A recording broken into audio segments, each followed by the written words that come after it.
Welcome to Global Catastrophic Wildfire Prevention Day recordings. On October 13th, 2021, we had speakers from more than 20 social innovation organizations from more than 7 countries speak on how to prevent catastrophic wildfires.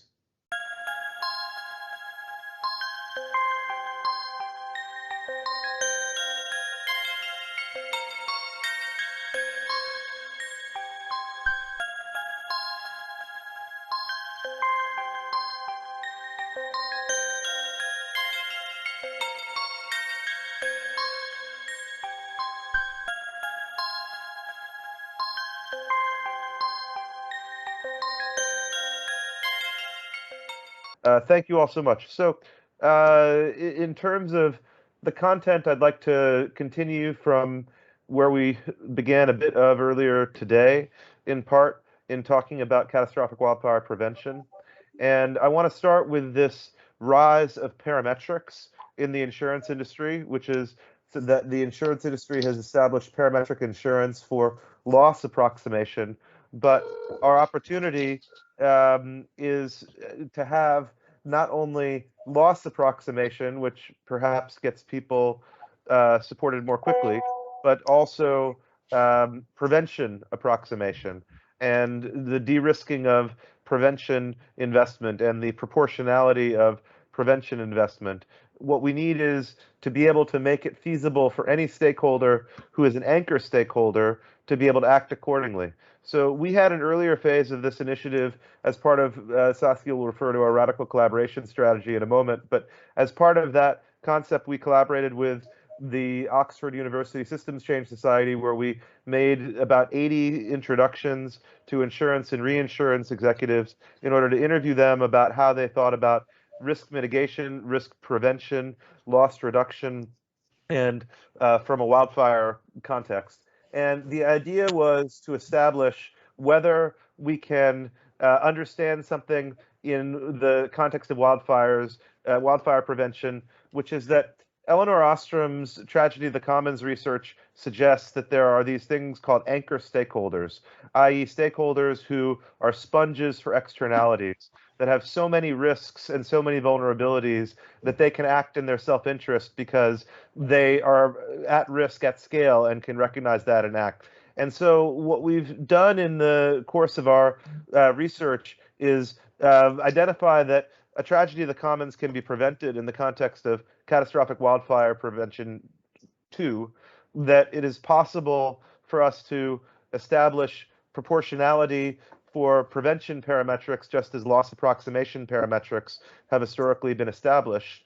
And part of how we think that's possible is radical collaboration, because we don't think that monopolizing the problem is ever efficient, and hoarding the social challenge in an intractable challenge is the least efficient approach. And so therefore, we're grateful for the radical collaboration opportunity of today. Saskia, I'd like to hand over to you if you'd like to say a few words. Thank you, Bobby, and hi, nice to meet you all here. I hope you have had a good day so far and have already learned some new things. I am Saskia Verras. I am the CEO and founder of Match for Action, which is the not-for-profit co-hosting crowd doing. And whilst I am definitely not an expert at all in the wildfire prevention side of things, with Match for Action, we definitely, and crowd doing, we definitely try and accelerate impact on the many, many issues that we are facing in the world by bringing people together. And radical collaboration is one of our key strategies and principles, I suppose, within that, where we truly believe that what Bobby was already referring to, that these issues are so complex that we know that none of us, no person, no organization is going to be able to fix the issues by themselves. And there is obviously an ecosystem of stakeholders, as Bobby referred to, around any of those complex issues, and specifically here around wildfire. And we really believe that it helps each and every one of us to try and find the ways that we can work together instead of the traditional ways that we've maybe probably been taught in regards to, you know, as a business, you look for where you can compete and push others out. These issues are different, and the purpose of us is different, and we are here to prevent wildfires. We are here to, from a purpose perspective, whilst we are looking at it from an individual business and organization perspective to create longevity as well, we actually are all here to, you know, to prevent lives, really, in the end, to prevent humanity and set up a future where we can all thrive. So that is the sort of principle behind radical collaboration, and really in ways, looking at ways where we traditionally may have said, no, we can't work together, to look for all the ways that we can work together. And if we do that, then mathematics becomes not 1 + 1 = 2, but mathematics becomes 1 + 1 = 3 or 4 or 5, because we are suddenly accelerating each other and not reinventing wheels that others have already invented, but we're using it and then sharing where we can and helping each other to achieve that purpose of a thriving future. So with that, I hope I have inspired you to continue on the path that you're already on. And yeah, looking forward to hearing what we can do together. Handing back to you, Bobby. Phenomenal. Misha, would you like to go ahead and share a few words, and then Claudia, and then we'll proceed with the workshop.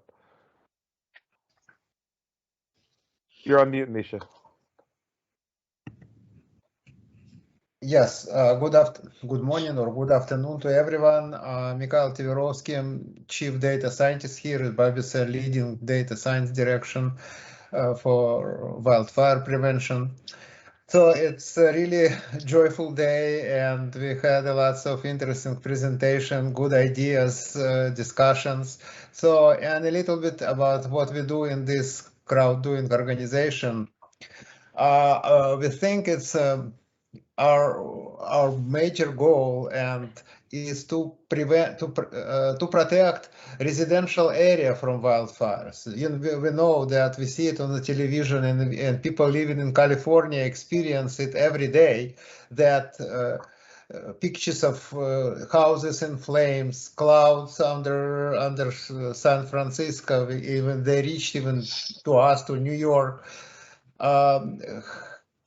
People suffering, people dying there. So what we can do, what kind of solution can be applied to minimize those losses, and how these solutions depend on local conditions where people live. People will never ever stop to build houses wherever they want. It's to convince people don't build house in this area because it's a fire prone, or don't build houses next to the ocean shore because there is a hurricane. It's not convincing. People will always build and live where they want, and so the best is to protect them.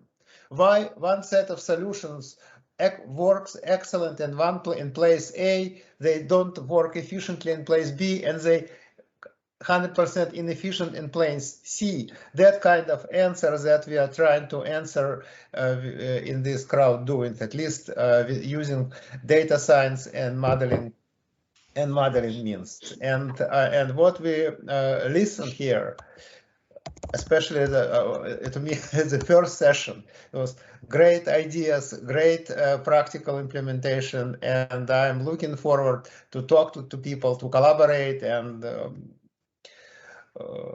how can we design an algorithms method to say people in residential area, listen, if you apply A, B, C, and D, there is a chance that we will mitigate, or we will reduce risk of wildfire damages.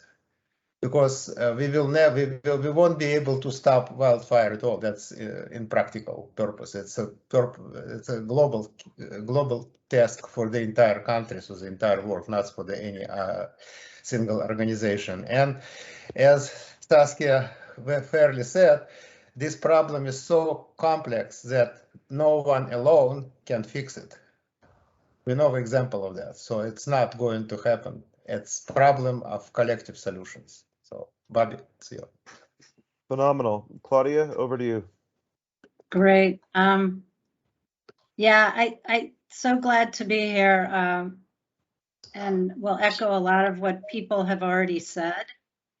For me, I got involved in this whole thing, really got going on the day that the sky turned orange in San Francisco, and it just felt like an Armageddon. And a few years before that, I was laying in bed with a broken foot. I couldn't get out, and I was breathing these toxic air, and my lungs hurt. Sometimes they still do. So not to dwell on the bleak, I've also have people who have lost their homes, and so on. But on the positive side of things, I really wanted to talk about, I'm working here as the principal investigator of the crowd doing prevention derivatives. And just real quick, some of the things that the team has been doing, and I mean team, because we have a lot of excellent folks, people taking on things. So they're looking at all the research that Bobby mentioned and the data already done, looking at the gaps and identifying, you know, what the next set of actions are, looking at building out the models. We talked about the risk preventions and the innovations there and mitigating that, but also and quantifying the benefits. You know, it's been started with property, but, you know, we're looking at other things like pollution and life and health and crops. So it will be expanded. At the same time, all the interventions or solutions or different words people use for this, you know, what can we do about it? There's so many opportunities and so many solutions. You've already heard a bunch of them today, you know, on the technology side and also on the water side. And we'll be hearing more about, you know, other innovations as well. So we can talk about nature-based, indigenous home property, community resilience, you know, even policy. I could see today that there's a lot of room for policy innovation, and even other technologies. But one of the things we're looking at is, like, everyone's talking about this today. How do we best share best practices? And we'll talk about that in the Alliance. And the other thing about the best practices is, what do we do on the local level? So one of the things we want to do is take the work and the research and put it on the ground and get the actual community involved and all the stakeholders, like everyone who's here, because it's the multiple stakeholders that need to be involved, right? So that's one thing, and we'd love to be talking with folks, you know, community, corporate, government, association, and all. Another thing we're doing is we're doing some systems mapping of this model that Gautam and folks putting together with the financials and looking at the systems change of that. And in addition, we have also a systems map started of all the stakeholders, as well as preparing to do more people interviews, right? And also, I think also our Earth is a stakeholder as well. But the reason why the systems mapping is important is because, as we're talking, it's so complex. And it's the interventions, not the interventions, interactions, and knowing where the challenges are and the opportunities are, and how we take a trim tab and find the most optimal solutions, the best places where we can focus. And we need to do that together, right? You know, we're in a systems transformation mode. We're about systems change. We need the whole view. It's a cumulative effect, because it's not just local. It needs to happen regionally if people all work together, as well as on a landscape level and going back up to the global. So together, you know, we can harness all our best human practices and all in harmony with our Earth. You know, we are reconnecting and learning to relive with fire. Some people have been doing it, and so, but I think if all of us come together and work with our air and land and water, our living systems, that will be really important. And anyway, so I just want to say I'm looking forward to conversations and next action steps. So thank you. Thank you so much, Claudia. And I got a little background noise at the very end of that, but please mute if you're not speaking for all. And so I'm just going to speak for maybe 1 more minute on methodological background, and then we're going to transition to the workshop itself. So I just wanted to add a couple of things, which were that in the context of catastrophic wildfire prevention, we've been looking at this not only in the way that randomized control trials and literature review and meta-analysis would construct an analysis of average performance. We've also learned from how networked improvement communities, context variation by design methodology, Wouter is a co-creator of that, and also other methodologies that relate to looking for outperformance, like positive deviance, outperformance, underperformance, and conditions for optimal performance. And we think that that's true for not only individual interventions and social innovations, but combinations of social innovations that can add up to net risk reduction. So the system we want to arrive at is where the risk that is economically efficient to be preventable gets prevented, and stakeholders who are at risk find coalitions to prevent the tragedies of the commons from the non-prevention, and where we are able to systems integrate for catastrophic wildfire prevention closer to the scale and scope of our collective urgency and necessity for public health and shared goals. So with that, I think that we are going to now transition to the breakout. We've gone from breakout groups I see. back to main session. Okay, so we stopped in most interesting question. Yeah. Oh no. Why don't you go take us there? Yeah, why don't you guys tell us what you are up to? Yes, that's what we were discussing. Our stakeholders we discussed for. It's a resident, our children, children of our children. All these people we leave Earth to. So what will happen after us? What kind of planet we will leave if we do nothing or we do something? So, and it was actually Colin's suggestion, is a great suggestion, and that's what we started the discussion. And cost of inaction was relatively simple. As we formulated, cost of inaction, we will do nothing, we will have nothing. The planet stopped to be habitable. Life would be unbearable, and I don't know to speculate what course of human society will be, but nothing exciting. So the next question is, what are vulnerabilities for this stakeholder if wildfire prevention remains on present course? So first we try to identify what does it mean wildfire prevention, and even can we even talk about prevention of wildfires? And we started this discussion, and as Collins again fairly noted, that great contribution to wildfire is our human activities, and we cannot stop our activities, right? We can't just go back to the caves and start to lit fire by friction. No, that's not going to happen. As long as we have activities. Hey, Mr. If I can make one note. Sure. Bobby, some room people are still stuck into other rooms. Oh, I'm sorry. So they should all be here. They should all be back, from what I can tell. So it did not allow me to come back. I had to disconnect and okay. Back here again. Well, hopefully others will also rejoin, and we will connect, and looking forward to it. You know, I want to have us convene because there's folks who have feedback from the sessions so far. Right. So, Right. you know, now that we're back, I just want to see if there's other folks who would like to offer feedback that connects from the workshop session and this morning's panels. So we have moderators that were there, and we have speakers who are there from this morning, and we have other people with expertise from the sector here on the line. So, you know, we can open up the floor to individuals or the spokespersons.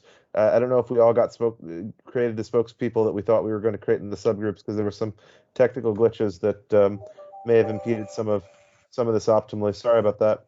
But I want to open the floor up. I think, Claudia, that this is the time for that, right? To see if there's feedback from the audience, questions or thoughts from the workshop, right? Yeah, I mean, go for it, Bobby. I mean, Okay. I think it's kind of helpful to find out, you know, what people found in the exercise, or if they haven't, maybe to go through it. But we just started to work on this. I thought we didn't have a chance to finish. Well, we opened up the beginning of a conversation, but I think it's you know, look, I think that we're trying to connect the possibility of prevention and the benefits for stakeholders if we prevent these risks. So the workshop is just the beginning of a broader contextualization of this. So that's where I'd love to open the floor up for folks who have thoughts thus far from today's program that they'd like to share with the group. Go ahead, Colin. Hi, guys. The thing that seems to be missing for me is the ability. So we have an economy, a societal system, a way of living that has to keep devouring the planet, and we cannot technologize or something like that our way out of fire consuming us and floods consuming us. There were amazing presentations this morning, hugely inspiring, exciting. I can see benefits for it in British Columbia. But when we come to stakeholders, you could take 2 or 3 of those technologies this morning on fire prevention, bundle them, then take them forward. But to whom do you take them forward? And the reward systems are all based around disruption. They're all based ultimately around capitalism and capitalist owned governments in almost all societies. So we're missing this overall paradigm, which I'd love to hear maybe specifically from you, Bobby, around, you know, these derivatives that could become the core of a financial system, a social system that encourages regeneration, rehydration, and drawdown of carbon. Well, I think that it's connecting together as many layers of prevention as would create a net risk reduction for communities of millions of people at risk of smoke and large numbers of acres of landscape that are at risk.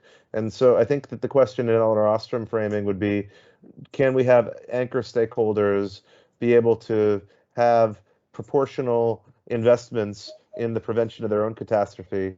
And can we make that profitable for every anchor stakeholder?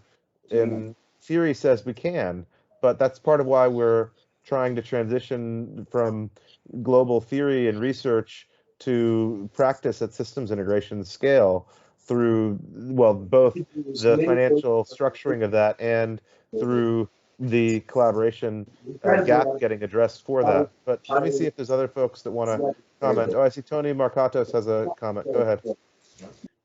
Yeah, I like that that one presenter on the jet engine device. He has had on his vision statement, giving tools to stakeholders.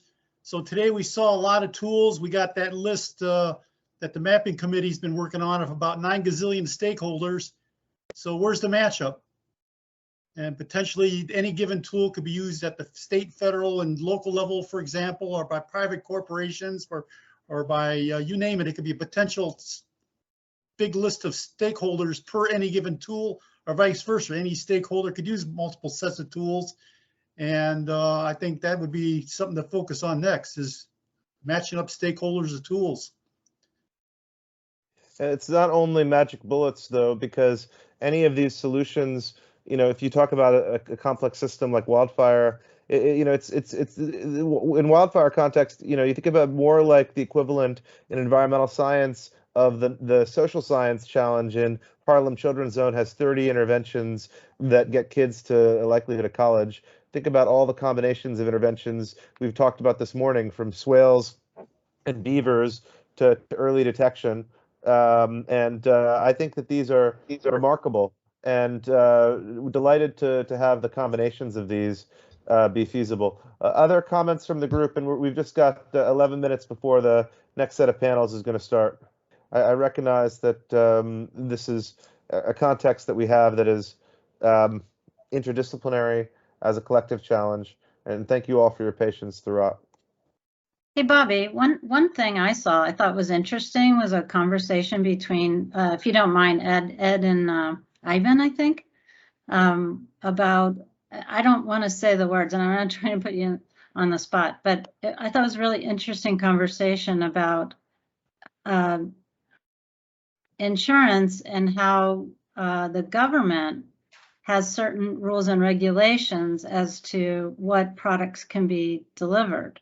So, and it looked like there's some interesting opportunities for policies in the government, you know, because if you want to do innovation, you know, how do we move innovation through, right? So we have an existing system. So I'm going to stop talking because I'm sure I don't have the right words. I'm not the insurance expert. No worries. I mean, I think, you know, look, what it comes down to, California is a particularly difficult regulatory environment from an insurance perspective, and largely that's just because there's so many people.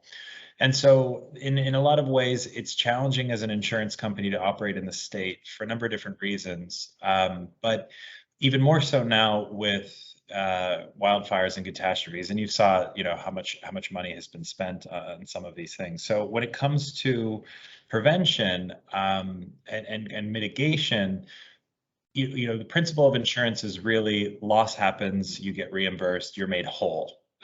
When there isn't that making whole standpoint, then it becomes a question of, well, is this then like a derivative? Is this a, you know, investment product then?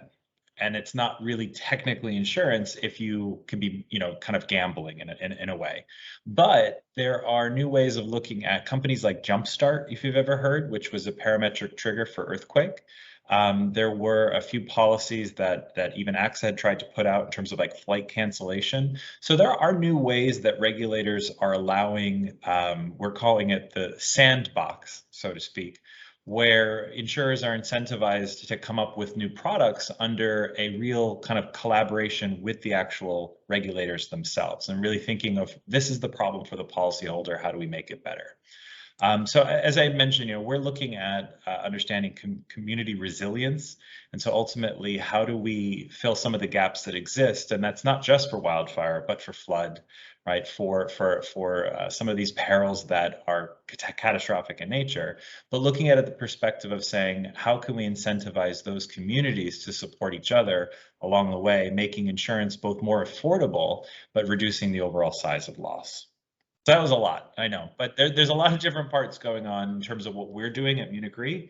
And I know the insurance industry at large is trying to understand how to better manage this, because we're really capital providers right now. You know, our job is to pay losses when they happen. Problem is though, when there's too many, then, you know, we can't operate as a business. But I have a question, Edward. What you said interesting. Does any defensive actions that people take affect on insurance premium right now, or it's purely theoretical talk? For example, we had a presentation.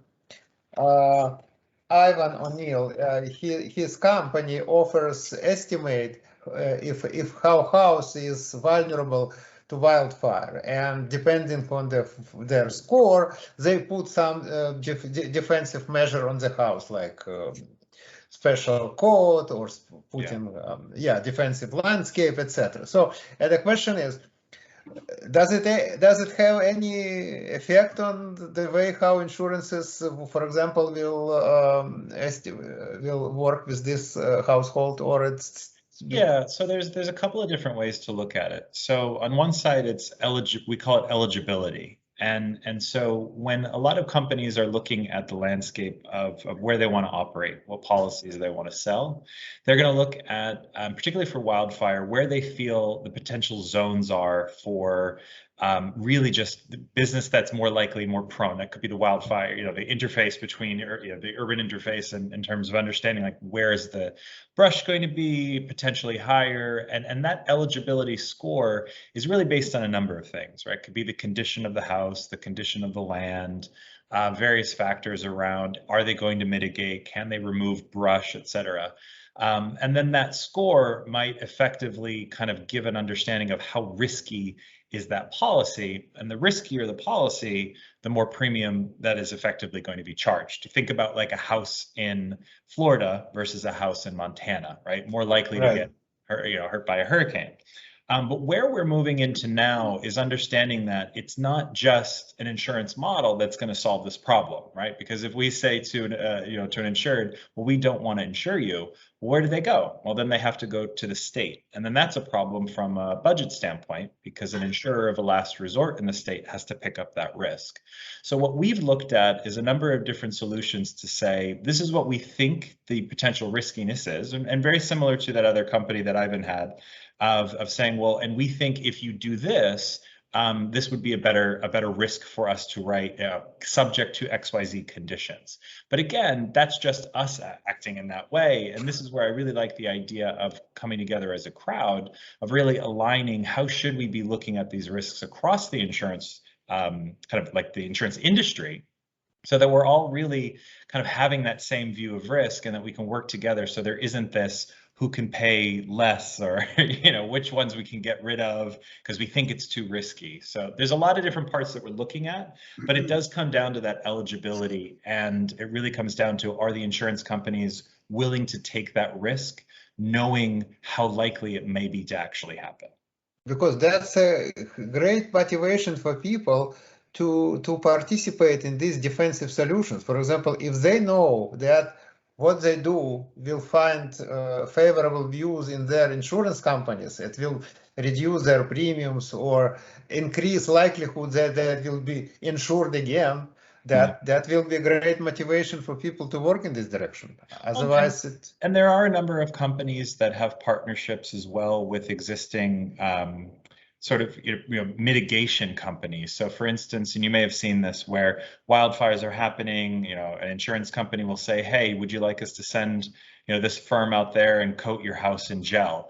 What we actually find, though, is that a lot of homeowners that have access to that don't even know, number one, they have access, or if they do, sometimes say, you know what, no, I don't want to clean up all the goop, right? Which it's kind of counterintuitive, but I think there's a large portion when we say closing the gap. I think closing the gap is both making things more eligible for risk selection, but also educating policyholders and communities about what are the best practices to really operate to help mitigate a lot of these losses so that the severity is not as bad, and as well as the frequency. Thank you, Edward. Yeah, no worries. Other questions or comments before we transition to the panel that we're going to start with in a couple, shortly here. But other questions or comments while we're on these threads. I have a question for Edward again. So I think in the 1990s, I read a quote from, I can't remember if it was Munich or Swiss Re, that said by 2020, and this was all pre, the various hurricanes and all the rest of it, that the value of the world's insurance claims would overtake the world's economy, and that was at the current rate of change back then, which has now gone exponential. And long before that, they said the world's economy would be bankrupt because at a certain point in time, we can't have an economy if you can't insure assets.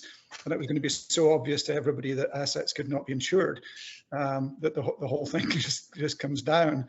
Where are we on that with major insurance companies and reinsurance companies? So, I mean, we've been a long supporter that climate change is only getting worse. And this is, as you read, even in the 90s, right, that this is something that's going to happen. We've been very focused on looking at particularly what we're calling frequency perils. Again, that is wildfire, that is flood, severe convective storm, tornadoes. The challenge that we see even right now is, in many cases, those projections are even beyond our models. And it's the real challenge now that as we look at this, particularly with something, even think about like sea levels rising, when that happens, if that were to happen and in what time frame, you can have entire cities that are no longer even insurable or livable. And that's, I think, a real problem long term, is that if we're not really taking this seriously, there will be a time where communities and community resilience isn't even possible because there's no more community. So I think that the trajectory, you know, I don't know if it was necessarily a doomsday prediction back in the 90s there, but I think it's definitely, it's only getting worse. Let me just say that, and not to scare, right? But it's something where, you know, we need to start working together. We need to understand how communities, how industries, how companies, you know, can better educate policyholders, can better educate each other, and really work together to reduce a lot of that potential loss. Yeah. Thank you. I think also there's a lot we can learn from other industries. Like, I mean, you're looking at a lot of industries, but you know, healthcare. Like, what are the things that are working about all the changes? You know, what's not, and you know, how do we look at that risk pool? But now we're working with nature, which is very unpredictable, right? And unforgiving. Nature is running us, yeah. So I think here's the rub on that, though. We don't value a lack of unhealth. We don't value health. We have, you know, our health systems, our illness systems. We don't value intact ecosystems. We don't have ways to value regeneration, rehydration of dry parts of the world, and flood prevention in the wet parts. We don't have the mechanisms within conventional capitalism to value these things. If we can't value them, they won't get done. That's the big challenge. That doesn't mean it can't happen, but this is where, Bobby, you know, what is a derivative? What is a financial mechanism? We've got cryptocurrencies now. We've got, you know, all kinds of tokenization of currency.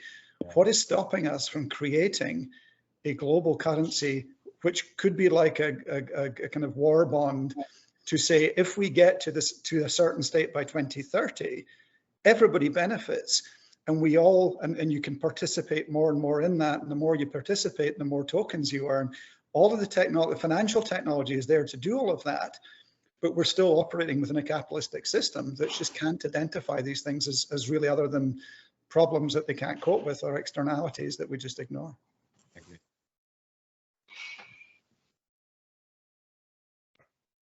Seems like I don't know if there was a question in there. No, I understand what you mean, and I think ultimately, you know, where we can, and we always have in many ways, in terms of looking at rating of policies. Even something, you know, first policy or insurance policy existed coming in Philadelphia, and the insurance company owned the fire trucks, right? And back in the day, if you had a tree in front of your house, you were considered uninsurable. Why? Because if lightning struck the tree, it's more likely that your house would catch on fire. And over time, we realized, well, you know, maybe that risk is insurable if we understand it more. And I think ultimately insurance has always existed to try to understand what the risk could be.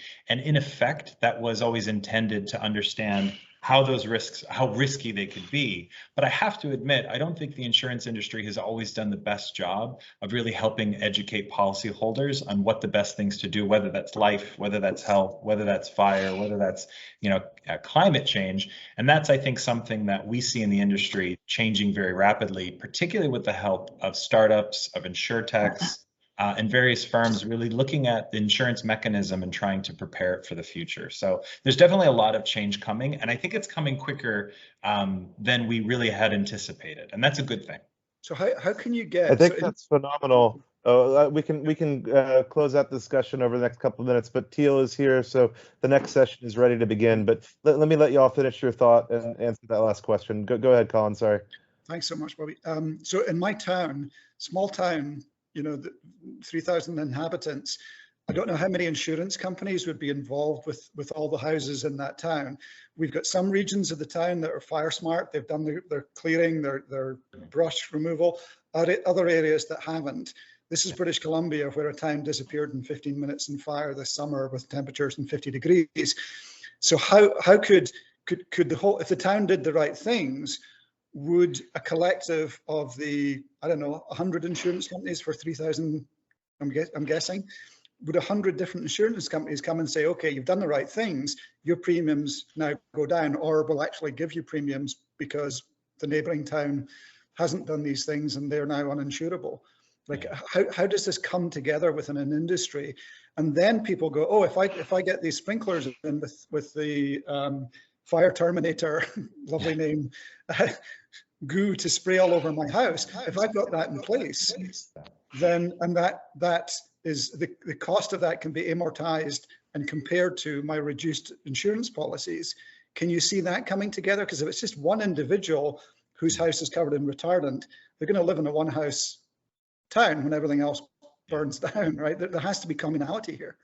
Well, and I would say, just to kind of close that out, because I know we want to move to the next session, but I would say where we look at the industry, and as a reinsurer, we're looking across a number of different portfolios. So at scale, we see that making more sense than really just focusing on one particular area. And that's why when we try to do these things, we try to work with many insurance companies or have it part of our value chain. So that way we can really look at this and say, where can we make the most impact? The challenge, though, is getting all of these different individuals together, getting the regulations together, getting the understanding together, in a market that's largely served by how much capital you have, and that can go up and down, from things that are not even affecting that. So it's a complicated issue for sure. But any way that we can prevent, any way that we can mitigate, I always think that is better done than not. The challenge, though, is making it so that the distribution is easy enough and that it's part of the whole process, and that it's really looking at the lifetime value of that customer and understanding what's best for them, what's best for their towns, and you hope that then kind of multiplies across the various pools.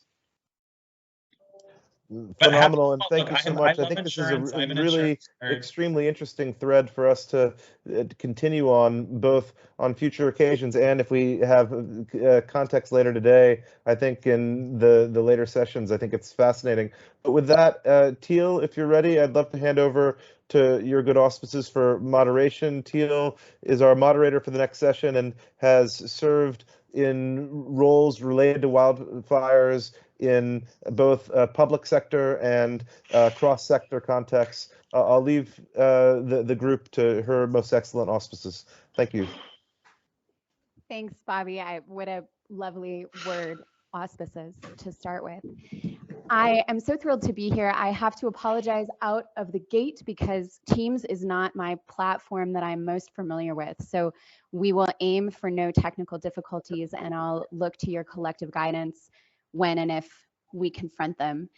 I'm absolutely thrilled to be here today with this remarkable group of speakers, and you're not here to hear me speak. So let me get right to the point. My own background is in wildfire management through forest restoration, and I work for the state of California, the University of Berkeley, California, and several others in that capacity. And some of you are familiar faces from that space, but today we're actually going to talk much more broadly about forest health. And we'll move through deforestation, prediction and prevention, forest restoration to reduce wildfire risk, global weather data systems to improve wildfire prediction, and opportunities to reduce risk and protect the most vulnerable communities through, as the conversation I just heard when I arrived, in fact, insurance innovation. So across the broad spectrum of pinch points in the entire sector that is seeking to address and improve forest health, innovation and collaboration are needed. And Bobby and Claudia, thank you to your work for surfacing those opportunities. Today, the speakers will address innovation in a whole variety of areas, as I just described, including industrial innovation, which is some of the more nitty-gritty on-the-ground work that it takes to actually enter into our forests and restore and remediate to reduce wildfire risk, all the way to technology innovation and business systems innovation. So with that, our first speaker, Dr. Carlos Souza. Carlos, are you here? I see you. Excellent. Carlos is the director of the Institute for Amazon, which has launched an AI platform to prevent deforestation in the Amazon. And he will show us quite a bit of research, but one piece is the relationship between deforestation and forest fires, specifically prescribed intentional fires. So Carlos, take it away, and hopefully you can share your own screen. Hi to Bobby, thanks for the invitation. Good afternoon to everybody. I'm going to share my screen, and let me know if you have my slides on. That's perfect. We see your screen. Okay, I'm in the city of Belém, the north of Brazil. I'm from the city. Amazon, it's a research institute. I'm in the institute since 1992. I'm an associate researcher. I lead a program called Forest Monitoring Program in the Amazon. So we use satellite data to track deforestation and report deforestation on a monthly basis. And we decided to develop a new platform to predict deforestation in a short term. By short term, it means in a year, 12 months. We need good predictions in a year. And the idea is to use this information with users to prevent deforestation. I have here the list of partners, Microsoft and Fundo Vale. Vale is a mining company in Brazil. They have a fund that's supporting several activities NGOs in the Amazon region.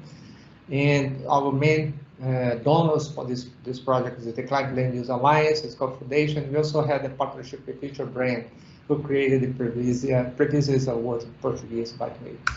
And the IA means AI in English, is artificial intelligence. So starting with this background information, the majority of the wildfires in the Amazon are ignited by people. People clear-cut the forest, and they have to burn the biomass on the ground to clean the area for land use. Most of the wildfires are related to land use activities. So in many cases, these fires, they escape to adjacent forests. I monitor deforestation and also forest degradation, which is another type of disturbance. Degradation is associated with selective logging and fire. So when the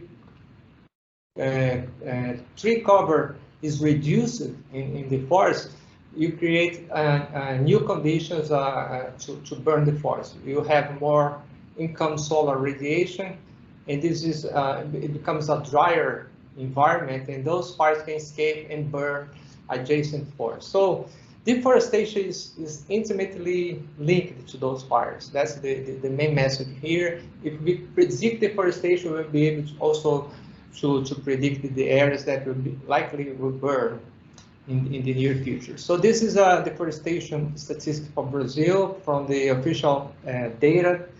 Projects is showing an increase in deforestation since 2013, but I'd like to call attention that between 2004 and until 2012, we had succeeded in decreasing deforestation in Brazil. So it's now ramping up.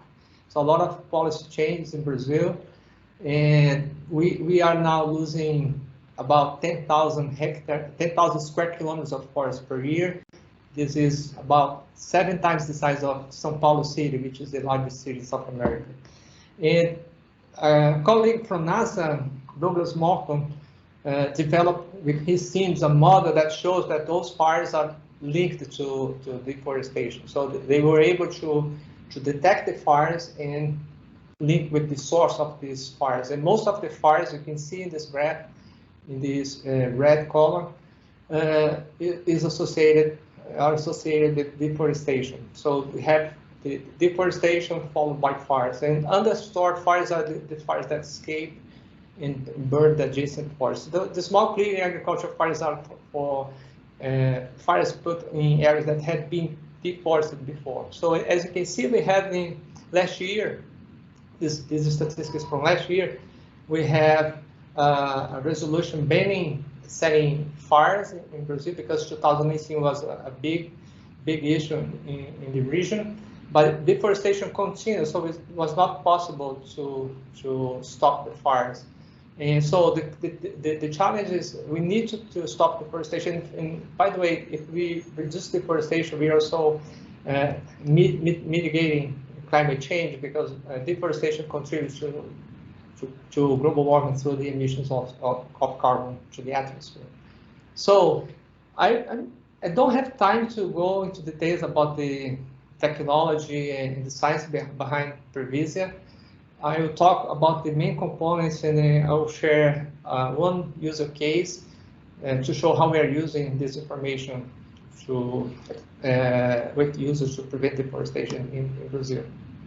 So the first component is monitoring. We need monitoring information, the past deforestation, logging, and also roads. I'll talk a little bit more about roads. We developed an AI algorithm to detect roads from space, because the roads are one of the most important predictive variable in our model.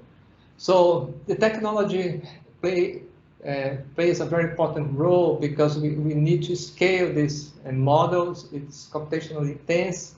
We have to process a large volume of data and make this information available through the web. So Microsoft is bringing the Azure and some AI technology also that we use to implement our algorithm. And then the third component is the science of prediction. We have geostatistical and spatial modeling using socioeconomic variables as well, not only environmental and land use change variables. This is a big component of Previsia.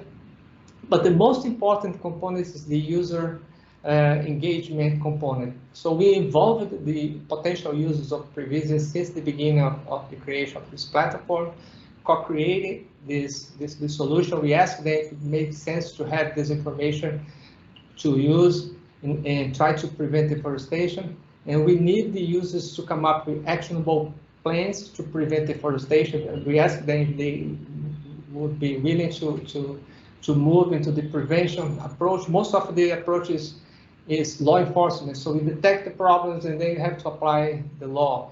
And then, of course, we need to come up with impact assessment of these potential results. So Previsia, this is a snapshot of the platform, but you can access through the website, previsia.org. So you have the maps, you can zoom in and see more details about the location. We have a gradient of colors here showing very low to high, very high deforestation risk. So total area that we predict for 2021 is 9.6 thousand square kilometers. For 2022, we have the model ready, is about 11,000 square kilometers, so the risk increased. And then we have statistics by state, municipalities, conservation units, indigenous land. So you all in a dashboard platform with the information that can be accessible and used by different user segments. I will explain one case. So from all the possible cases that we are working now in the end of my presentation. So just a quick snapshot showing the roads that we detect using AI algorithm that we developed. So these roads are really the pathways to the destruction of the forest. So they are opened by loggers, gold miners, and land grabbers. So they are not in the official maps. So majority of these roads they are built by the land use activities and land grab activities in the region. And we estimated that 95% of the total deforestation concentrated within 5 kilometers buffer along this road. So it's a really key variable in the model. Let's take a look at this case that we are developing now. At the municipal level. So we worked in the past, when I showed the reduction of deforestation, we worked closely with municipalities in the Amazon. And municipalities, they were like the key users, because the local government, they had to engage to stop deforestation, because Brazil created a kind of blacklist. Municipalities that had most deforested the region were put in a blacklist. They could not access rural credits, they could not access the market, agribusiness market, and this was very bad for the economy. So municipalities are also now under pressure from the international markets. There will be some sanctions about the products like meat and soy from these areas. So they are really worried about the situation, so they're more likely to engage now in our current political situation. So Altamira is the third largest municipality in the world. So we have 2 very large municipalities in Greenland. So, but if we take in consideration the forest reserve, we can say Altamira is the municipality with the largest forest reserve, but it's the top 2 municipalities in the rank of deforestation over the past 10 years. So it's a paradox, because they have such a great potential to become the greener municipality in the world if they stop deforestation with this immense reserve of forest, including a lot of protected areas, almost 50% in indigenous lands, and then we have conservation units and sustainable use. So there is a potential to change this behavior of clearing the forest to turn this municipality into a greener municipalities. If we succeed, we expect other municipalities will be engaged in this process. We are partnering with the public prosecutors of the states of Pará and the local government of these municipalities. This is the total area, 552 square kilometers that is likely to be deforested into 2022. And this is the amount of carbon that can be avoided in terms of emissions. 23 million tons of CO2 can be avoided if we succeed in reducing deforestation. There is a potential to create carbon credits through avoided deforestation. That's one of the incentives that we see in working with municipalities in the control of deforestation. So change the pathways, how we do that to turn Altamira into a green municipality. As I said, we succeeded doing this in the past. We partnered with 90 municipalities in the Amazon region, and the majority they were able to control deforestation, and this is well documented. This reported by Duke University. If you want to have access to the report, you can check here the slide link. And we want to apply the same approach. So first, providing open source data that's carefully measured and analyzed, including monitoring and now prediction. Establish the partnerships. We have now a formal partnership with the public prosecutors of state of Pará, and also other states are now approaching Amazon to formalize this. And they want to work preventing deforestation because, as I said, in the past they had to apply the law, enforce the law, and they see the opportunity to anticipate and avoid deforestation, working together with the local municipalities. And driving behavior change. So innovation, social innovation is really important. So we have to come up with this package of incentives. As I said, one of the incentives is payment for environmental service, and change this perception of Altamira being like the municipality that most contributes to deforestation to become the greener world municipality. And this, I think, that is a potential. We have to be hopeful because the situation is very critical. You may know the political conditions now in Brazil for the environmental sector is not so good, but there is a possibility. It is not too late to change yet. And I expect to learn a lot with you guys, work with social change. We are now, Previsible was launched in August this year, and now we are engaging with the municipality to prevent deforestation. Thank you for your attention. Sorry, I was too fast because I had just 10 minutes for my presentation. Carlos, thank you very much. I see two hands raised before we move on. Tony and Colin, were those raised on okay, you just put it down. That may have been left over. Sorry, I pressed the wrong button. I'm also not familiar with Teams. But I conclude, I think you heard my conclusion. Thanks for your attention. Thank you so much, Carlos. And if others do have questions, please feel free to drop them in the chat or to raise your hand. And we will come back. We have 3 other speakers today. Oh, Colin, in fact, you do have yours raised. Go ahead. I was unmuted, sorry. Carlos, thank you very much. This is fascinating. I noticed that Microsoft is one of your partners. They have committed to being climate negative from 2030 to 2050 and to be climate neutral by 2030. You said there was the potential for generating carbon credits in this region. Is Microsoft not all over those carbon credits, given that they're a partner in this, or are they so siloed that they're not putting the jigsaw puzzle pieces together?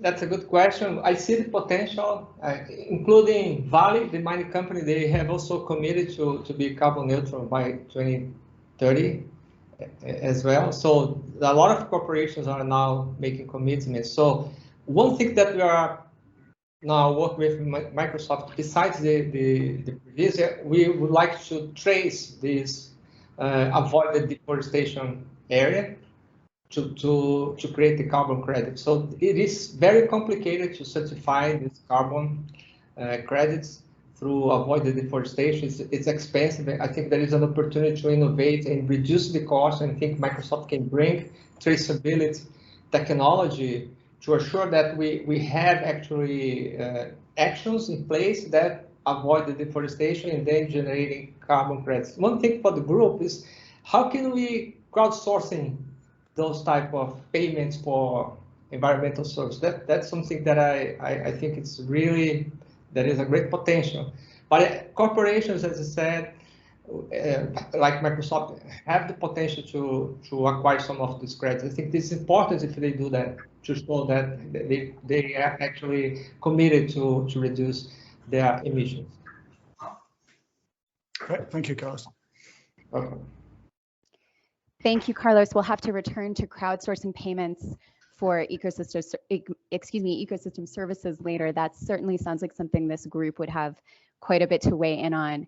For the moment, let's bring in our next speaker, Rob. Rob is working on a remarkable global weather prediction data system, which should enable us to have, among other things, significantly improved ability to predict risk and risk of wildfire as we look at forest health. Rob, with that inelegant introduction, I'll leave it to you. If you can directly share your screen. Sure. Let's see.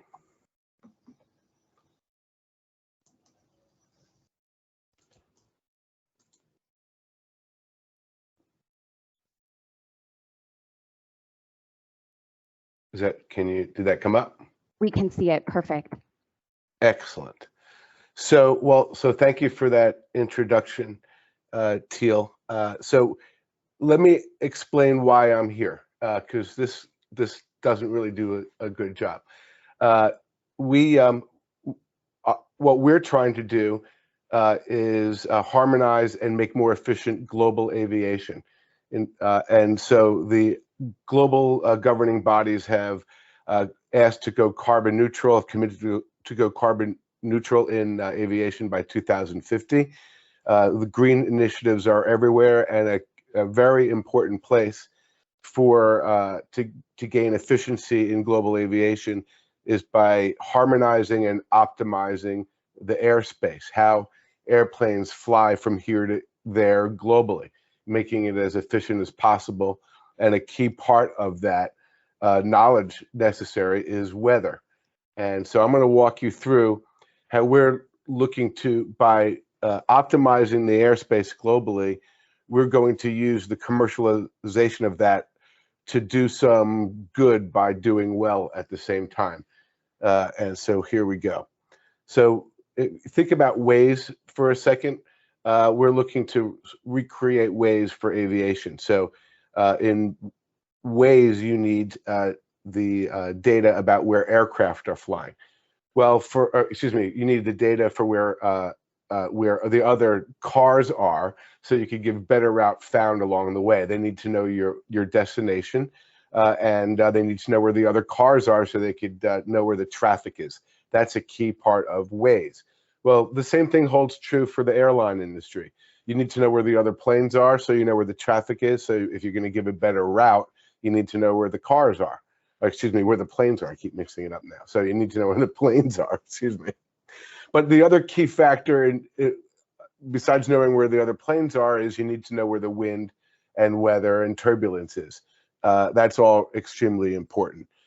So we're looking to create a data gathering system that solves solves key problems in aviation for optimization and efficiencies.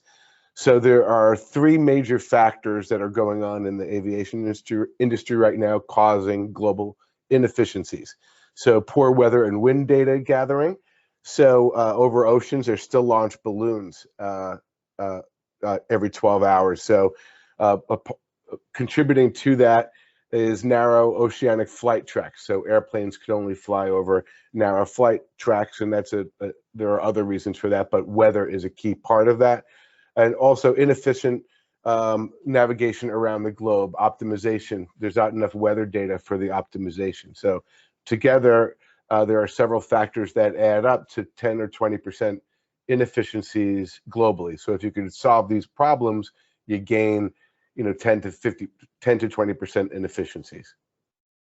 So how we're planning to solve the problem is with a satellite system that we have developed several key technologies for, and in those key technologies include how to surveil and track the aircraft globally. So that's the traffic part, but also importantly to this audience, adding weather gathering capabilities to that. And so here's why that's important.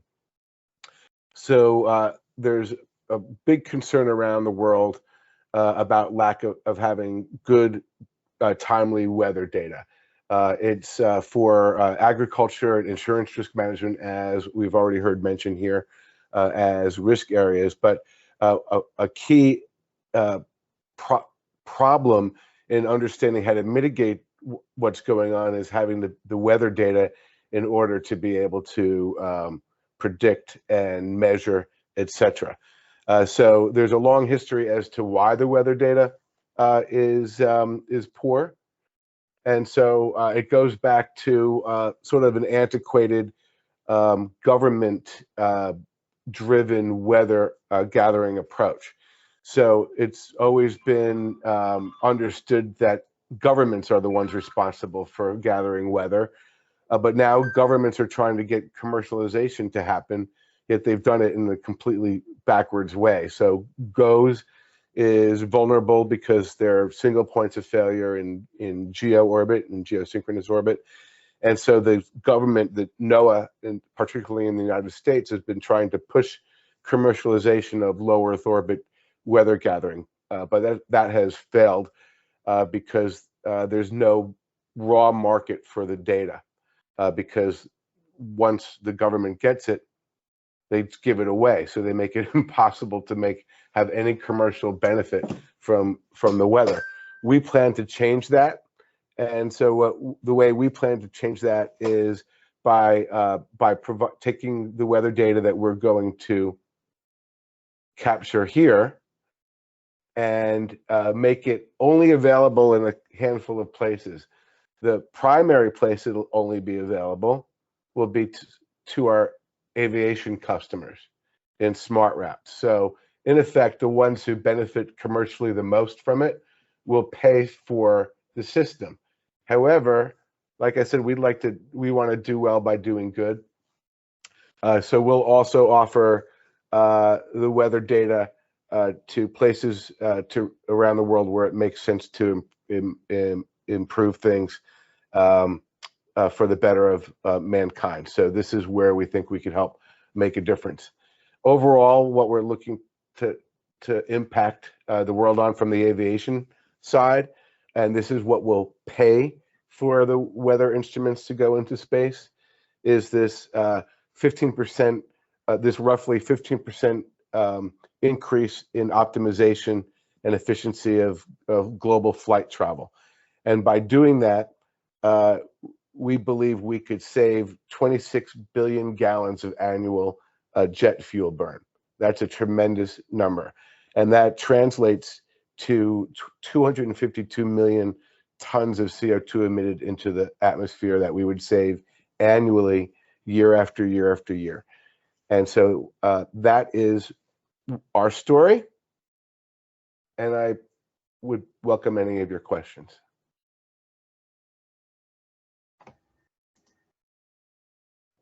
Rob, thank you so much. Remarkable. Tony, I see your hand raised. Yeah, we'll just go right to you. The question comes to my mind is that this is for global, it's global macro scale weather forecasting for airline traffic. I understand that, but a lot of, I mean, for wildfire prevention, wouldn't this conflict with like local weather forecasting attempts, and which one would be better? Well, so no, I don't think there's any conflict when it comes to data. Instead, it's a compounding beneficial effect to be able to have a better picture of the atmosphere. So one of the key issues of being able to understand key trends on one hand, and on the other hand, being able to measure in real time what's going on in the atmosphere, those capabilities don't exist today. So they wouldn't be conflicting at all. They'd only be complementary in a significant way. Thank you. Thank you so much. Rob, if you can go ahead and stop sharing screen, I do want to let everyone know, to the best of our ability, oh, I see another hand raised. To the best of our ability, we'll add additional time at the end, but for the moment, let's go ahead, Misha, with your question. Yes, thank you for that presentation. The question I have is where do you collect the data? For example, if my understanding, you collect the data mostly to create optimal routes for planes. So you collect data mostly on high altitudes, or you also have a capability of data collection on low altitudes, like close to the surfaces. So, or no, we're going to have a blend of weather gathering instruments on our constellation, so we should be able to go down to the Earth's surface, and it'll be various densities of measuring the atmosphere. But remember, this is going to be real-time measurement, and nobody could do that today, and it's not going to be a prediction tool necessarily. The idea is to measure in real time a very rich picture of the atmosphere, and use that to understand where the weather is, where the winds are, etc. And that could only, it'll go down. That'll only benefit the total picture for wind. I would say that I'm not a fire expert, but they don't just, but the local winds and the local trends have macro inputs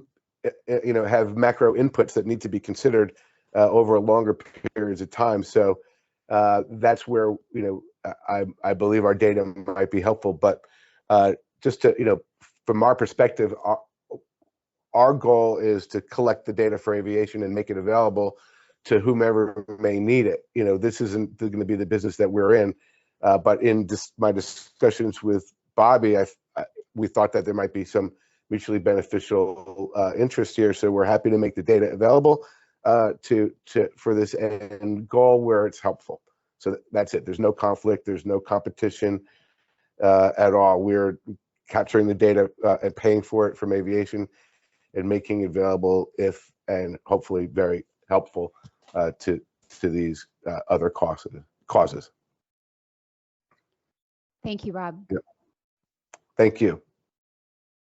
It is now my pleasure to introduce my friend and colleague and wonderful human, Bob Hambrecht, who is going to take us a little into or perhaps a lot, into the physical realities of forest restoration and what it actually takes to innovate at the industrial scale on the ground, doing some of that nitty-gritty work in the land. Bob, are you able to share?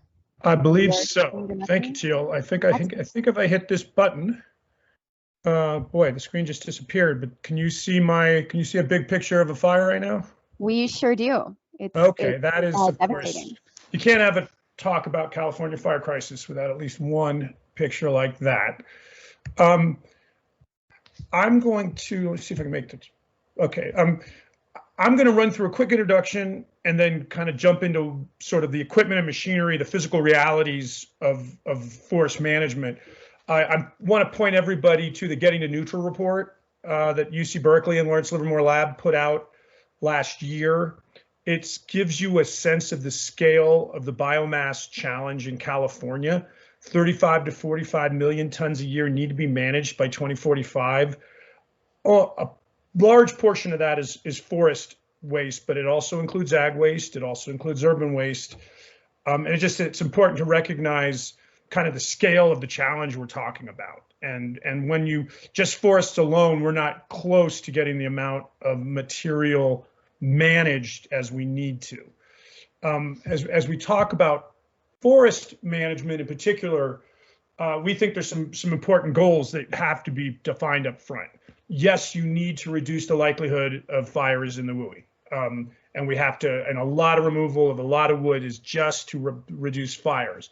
We're project developers. I could spend a whole nother presentation telling you about the cellulosic ethanol project development work we're doing.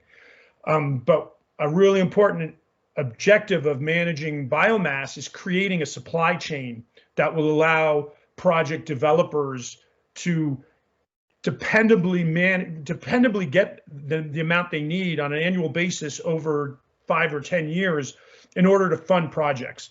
Our biggest challenge right now is how can we be sure we have 200,000 bone dry tons per year of biomass coming to a plant so that we can build a plant. We feel like we all know it's out there. We're talking about 45 million tons a year, but there's not a supply chain built up. So we're doing a lot of work around the state trying to help build that supply chain. I think this kind of sustainable forest management of materials has to be part of forest restoration in the state too, because we have millions of acres that are going to be replanted post-fire or restored somehow post-fire. And finally, really important to think about how you do this while lowering greenhouse gas emissions. And I'll get into that in a couple slides, but leave it to say right now, everything we do in this space is diesel operated. And so there's an enormous amount of emissions in particulate matter that we need to manage. We run a 66-acre former mill site up in Anderson, California, right near Redding, right in the middle of the timber and lumber industry. We started as a operation because our goal has been to create markets for the low value biomass that needs to be removed from the woods. We started by doing post and poles, fencing material. We have pivoted into firewood, packaged firewood for Safeway and big, large supermarkets. We are also in the last year, unfortunately, getting very involved in vegetation management. We have a long-term relationship with PG&E. They're doing a lot of line clearing, and their waste wood comes to our site. We also are in the mix with these FEMA-funded cleanup contracts that have massive amounts of wood being removed post-fire. Now, we got into this game hoping to do the forest management to prevent fires, but part of the biomass dynamics going on in California now is a huge amount of material post-fire is now ending up at facilities like ours and others, and no one really, frankly, knows what to do with that much material. Our goal is to sort of be a midstream biomass management facility. We think it's very important to be able to store a good chunk of that in log form, process it as needed so that you have that long-term supply. Because while during the summer, you can process wood, chip it in the woods and send it to a biomass plant. If we have a wet winter, and we will have some wet winters, you can go 2 or 3 months where you can't get into the woods. So you need midstream supply that can be processed on demand to kind of cover the rhythms that a normal year in the woods are going to create. We've also are involved with on a bunch of other things that I'll talk about a little bit, but leave it to say that we're deeply involved in the sort of California biomass utilization ecosystem right now. I'm on a working group around how to use forest biomass for biofuels, as is teal, and we're working with a bunch of different state organizations. There's a lot of funding coming in around how to manage this stuff that we are in the game on. I'll just mention to the right, these two pictures are sort of parts of our firewood operation. Those below are those baskets are split firewood in baskets. Much of that wood gets kilned and dried before it then goes into our facility and gets packaged and put in pallets, truckloads of which go to supermarkets and that kind of work. So that's kind of a very high level of what we're doing. But really what I wanted to do is spend a few minutes just on the realities of of how wood gets removed from the forests. And I think to start, it's good to recognize that there's kind of three types of call it logging, or to the left is traditional logging. And most of the logging infrastructure in California is still focused on cutting as big a tree as you can, getting sold by the board foot to timber mills. There isn't as much, though we are hoping to build out more infrastructure for forest management, which is removing the small trees but leaving the big trees in the woods, allowing, that's the kind of work that needs to happen before we can reintroduce fire into these ecosystems without them being catastrophic fires. How you manage the biomass, but even what kind of equipment you use is a challenge because there's not a lot of it. Finally, you got to, like I mentioned, there's a lot of work being done on cleanup. This to the right, you're looking at a grapple truck that's taking down, a dead tree from a fire. And these FEMA contracts are going down every road and every right of way, removing a lot of material. Given in many cases it's next to a house or next to a power line, that it gets cut down in pieces. So it's, even if it's a quality tree, it rarely is viable to go to a sawmill. We can use some of it for firewood, but a lot of it there's just no sort of higher end use for. But those are kind of the three large, in the biggest picture, how wood is removed from forests right now, either pre-fire or post-fire, or sort of as a commercial logger. I pulled a few pictures out here, particularly of the feller bunchers and the forwarders, because this is the kind of equipment that we need to scale up. There's not a lot of this equipment out there. I'm a big fan of a company in Finland, Ponzi, that builds this kind of equipment.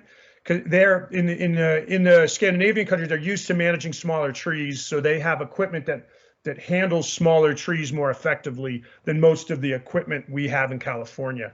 We're going to need to buy and finance, state's going to need to finance, or somehow we're going to need to get a lot more of this equipment out there if we're going to if we're going to manage forests with mechanical harvesting at the scale I think is necessary.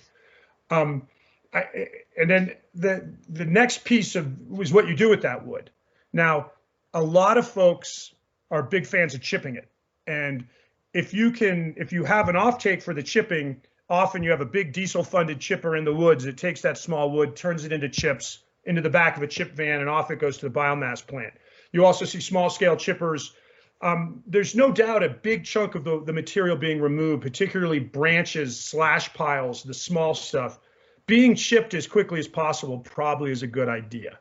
We're big proponents, as I said, of trying to leave a good chunk of it in log form and bringing it to a depot so that you can maybe salvage some value out of it, but also manage serve it up to the market when it's ready. If you have one of these diesel chippers sitting in the woods, they're very expensive, they're diesel powered, and what generally they want to do is they want to ship as much as they can, as fast as they can, and then move it to the next place.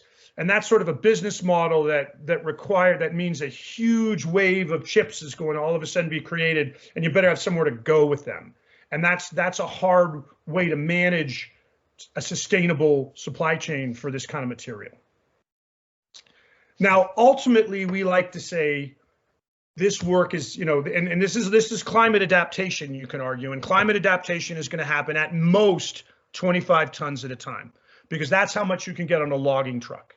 Now, if you're in a chip van, you're talking about 10 or 15 tons. If you're in a grapple truck, you're talking 8 to 10. An end dump is the other version, and this is actually a picture of some of the material we were getting from Napa Sonoma's FEMA cleanup. They were hauling the wood 6 hours to us in Redding because they had nowhere else to take it.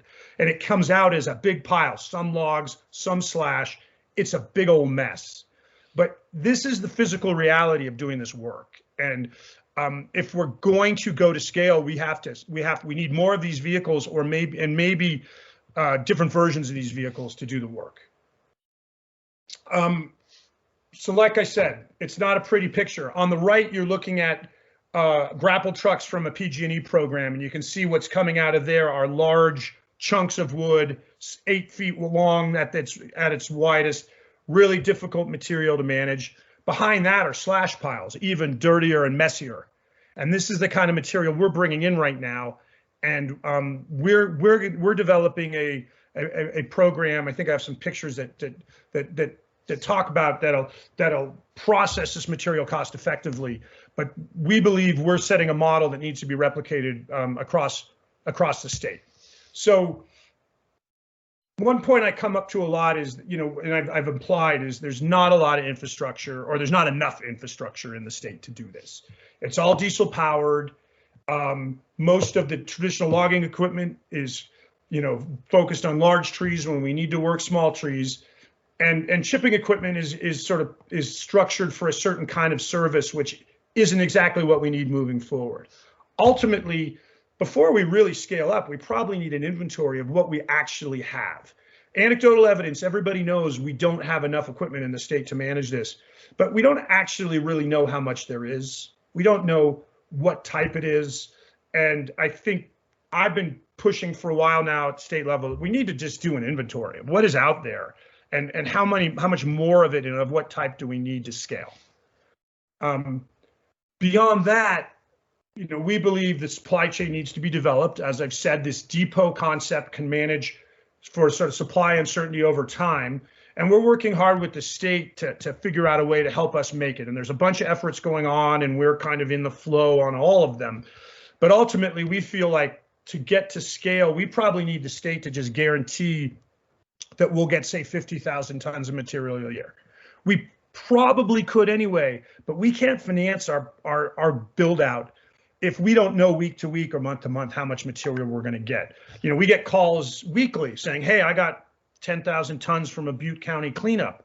We're like, great, and then we can scale up for that. And then they only bring us 3,000 tons. We've invested in infrastructure that we've lost money on a few contracts because we scaled up expecting a lot more material than they ultimately brought us. We're sort of at the tail end of the dog being whipped around. You can't build a business on that.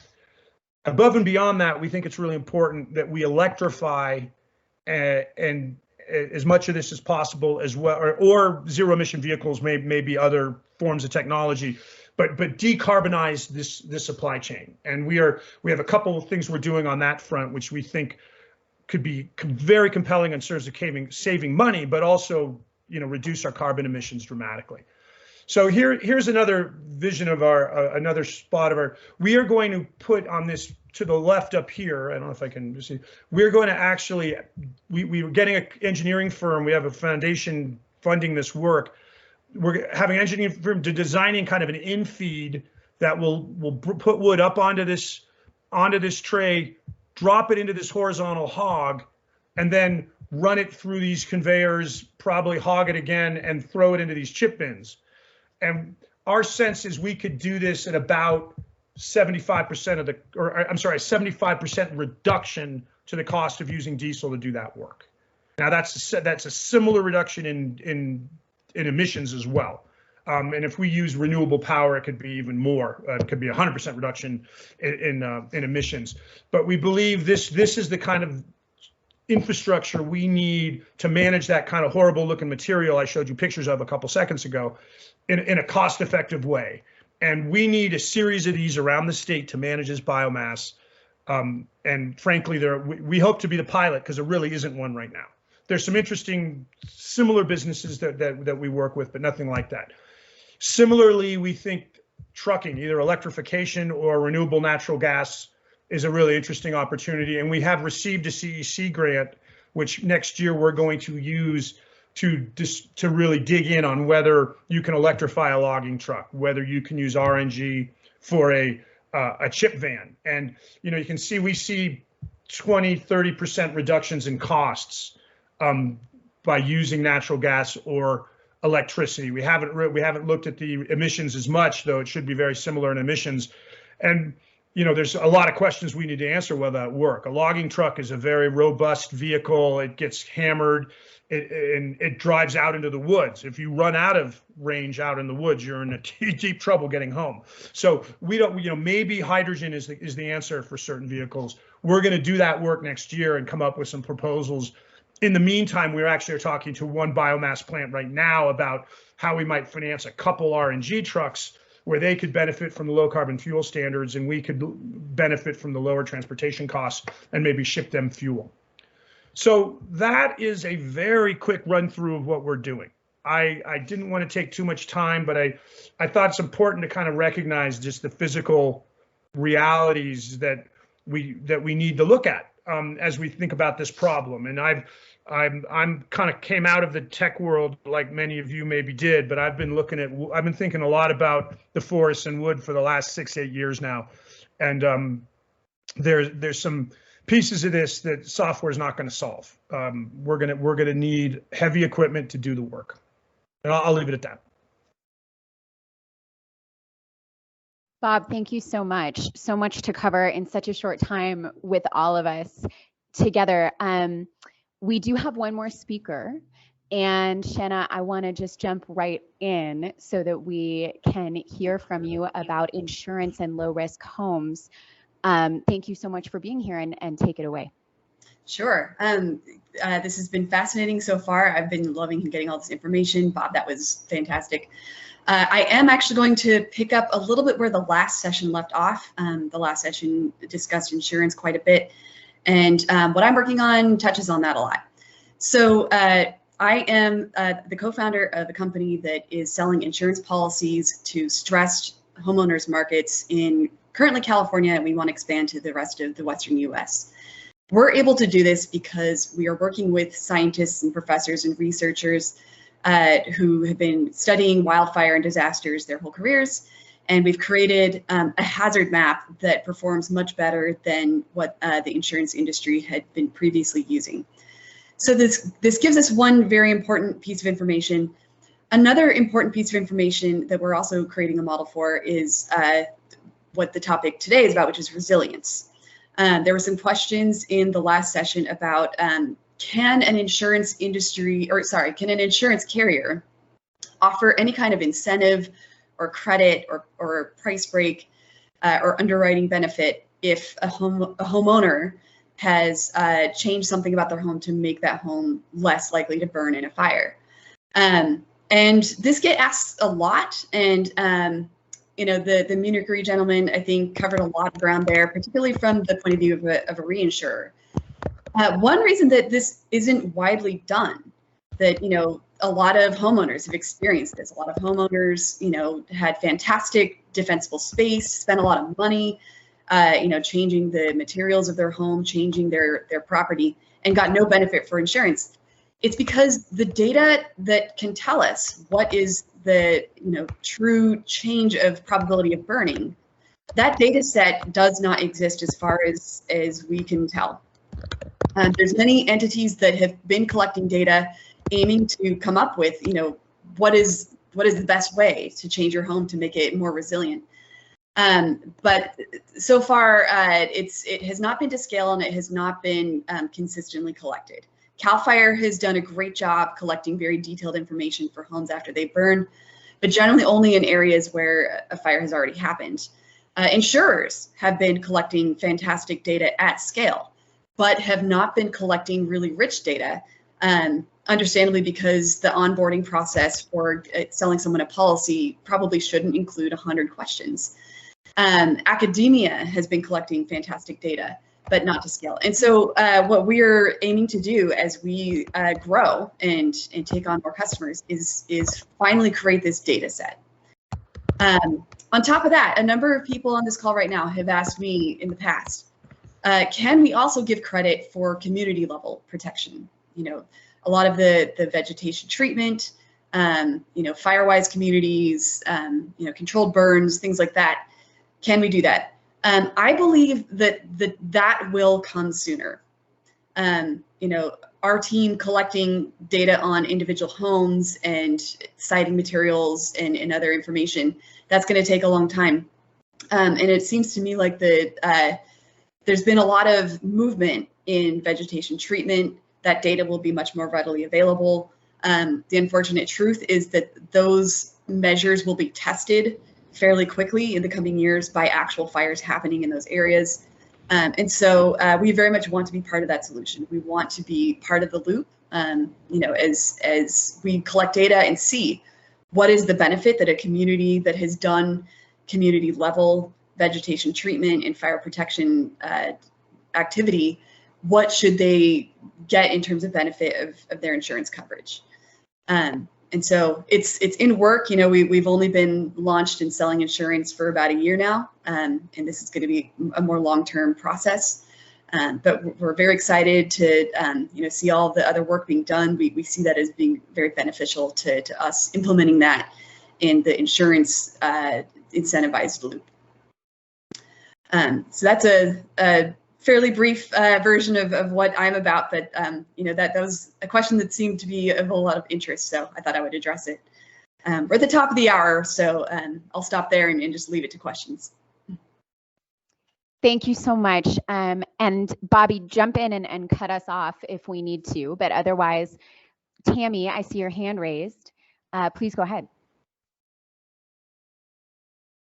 You are still muted. And I think we started 5 minutes late, so you have 5 minutes, Teal. 5 minutes. Oh, I'm sorry, Shen. I missed. Are you from Delos? Yes. Oh, I'm sorry. I probably completely left that out. Who am I? I am Shannon McIntyre, co-founder and chief data officer at Delos Insurance. Excellent question. Thank you. Do you have a follow-up? Yes, I do. I do have a follow-up. So just reputation-wise and what I've heard in the industry, this could be wrong, could be right.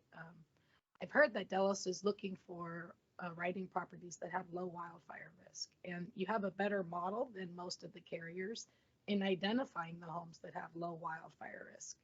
And so you're able to write those homes. Who's collecting data on the homes that you're not writing? Right? The homes that have wildfire risk, that really need these mitigations and need this information, who's giving them the data? Who's helping them? Yeah, that's an excellent question. So we write low and medium risk homes. Even just writing low and medium risk homes is going to offer a lot of relief to the market. In our view, half of the homes in California that the rest of the industry believes to be high risk, we actually see as medium or low, and so we're more willing to write those homes. But yes, very good question. The resilience data that we are going to be collecting for our own model, of course, it's only going to be homes that we are writing ourselves.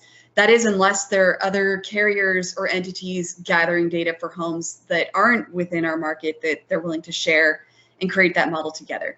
That being said, we are partnered with an environmental think tank, Spatial Informatics Group.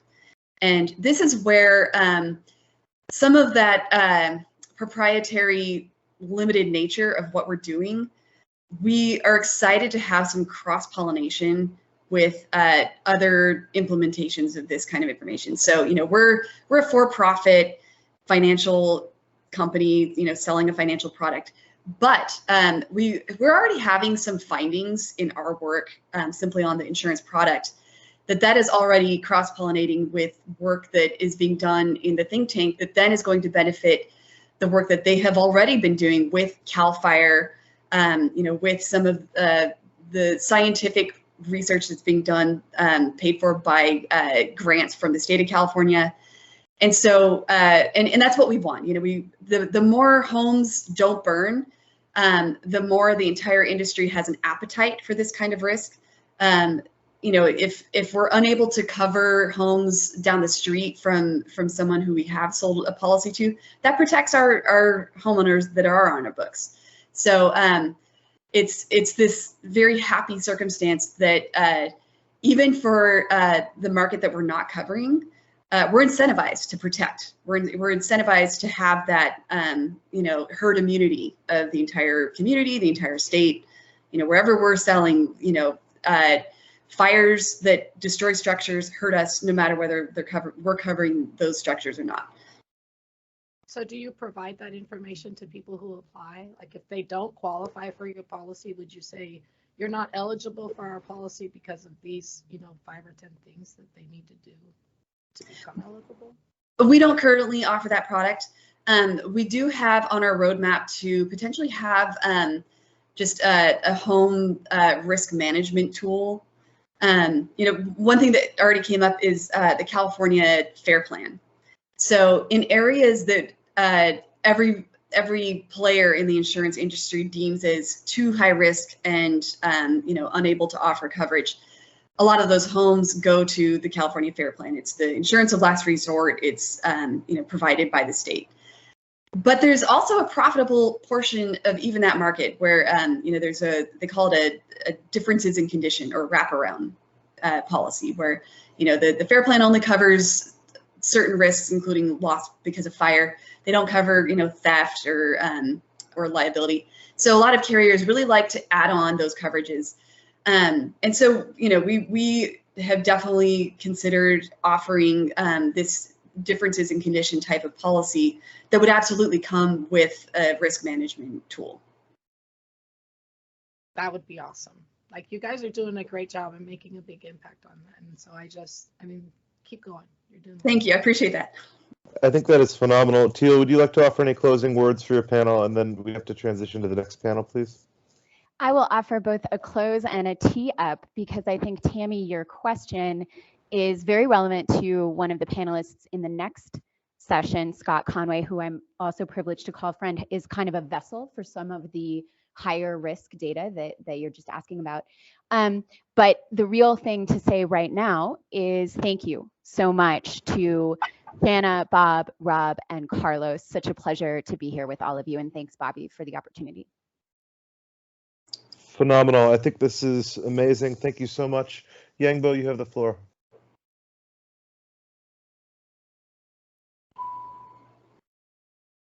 You are muted. You're on mute, Yangbo. How about now? Yeah, you can hear me now. Much better. I can hear you. Thank you. Yeah, excellent. So it's actually a very good segue, since I was just making a remark there about the need to, it's not just about homeowner policies, but also focus on how insurance companies themselves could be deploying their assets under management into, say, prevention measures and such, which will, of course, also reduce their payouts over time, and would also help guard against, even if they're homeowners who have not been covered by insurance, that could provide some additional safeguard there by reducing risk more systemically. So on that note, I'd like to just introduce the next panel here. So just some context, just set the stage. I've been in various capacities in sustainability and sustainable development for the last 15, 16, well, going on 17 years now. Research, social enterprise, now into impact finance around climate smart infrastructure. And for right now, been collaborating with Bobby and the crowd doing crew since the Skull World Forum virtual version 2020, when this concept of prevention derivatives were first delineated, and been facilitating this since the official launch earlier this year. So without much further ado, just have the panelists, if they are all on deck right now, have all of them each give a 1 minute to no more than 1 minute introduction, and then provide a short 3 to 4 minute demo or other prepared remarks of what the solutions they are offering. So whoever likes to go first, take the floor here.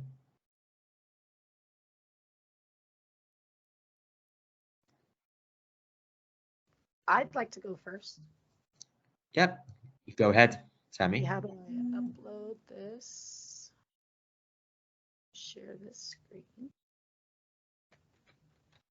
Also, the brief introductions, who I am. I'm Tammy Schwartz. I spent 25 years in the insurance industry. Recently left the FAIR Plan as the VP of Underwriting and Operations. So I saw, the good, the bad, the ugly of the industry, and took a trip to Paradise and learned there what happens when wildfire occurs. What are the insured losses and what are the uninsured losses? And I have on the screen here, can everybody see the Venn diagram there? So everyone seems to be focused on X, the stuff that's in a designated wildfire area with wildfire risk that's insurable in the preferred market. Yes, we'd love to make money on those guys, and everybody spends a lot of attention getting that right. However, there's customers in every aspect of this, and they're all hurting in different ways. A lot of them, if they're in a designated wildfire area, but they're not at risk of wildfire, they still can't get insurance. And thank goodness for Delos, because they're able to identify them. And so that's kind of, I'm focused on A through F, and why. Because why? Why are we focused on why? Because they're getting non-renewed, and their insurance is disrupted, and they don't have any risk, and they don't know that they don't have any risk, and there's nothing they can do to fight back. So I think we need solutions for them too. Let's jump into a demo. So we developed a wildfire model that is basically built for the consumer. Let's see here. And we could put in an address here. Does anybody have what they want to put in here?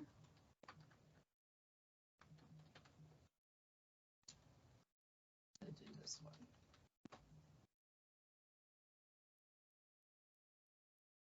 So after you put in the address, it pulls in a lot of information from the background, 18 different data elements, and then asks you these questions.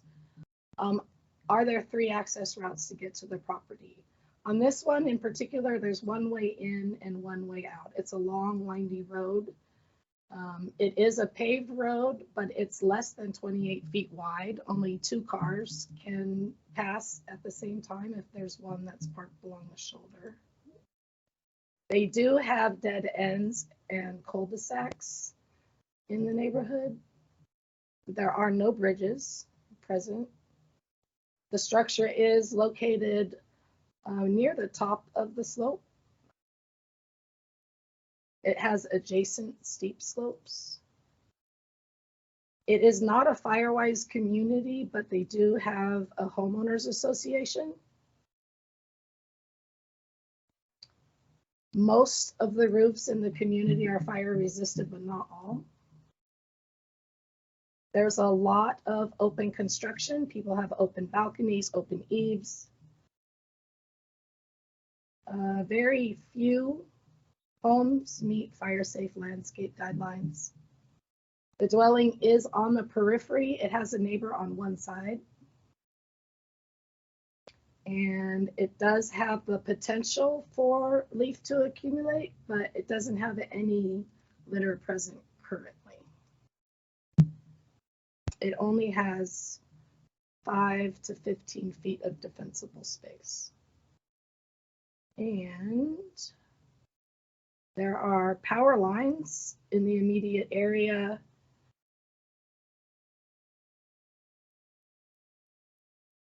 And there are, let's say there's vegetation in the right of way, just so that we can make this good example here. So after you press submit, it pulls in the data that was used to calculate the wildfire scores. It tells you what the slope is, the aspect, whether there's landslide risk, where the hydrants are, how far it is from a prior burn area, whether it's subject to any katabatic winds, how many lightning strikes have been in the latest year. That one's very interesting to me because lightning is, 5 to 10% of the causes of wildfires is because of lightning. Everything else is human. And most models, in fact, I think our model is the only one that includes lightning. And then it also, so then we give the score up here at the top. There are 4 scores. Fuel score, that represents the types of fuel that are in the area, the amount of fuel in the area, how fast it would spread, how hot it would burn, what ignition sources are there, how susceptible is the community or the property, and what hazards are in the area. Hazards are things that would make it difficult for a fire department to protect the home. And then it provides recommendations that are specific to that location. It tells them things that they can do that would actually reduce their score. And if they take any of those recommendations, these numbers up here would change. You can also jump in to Google Images,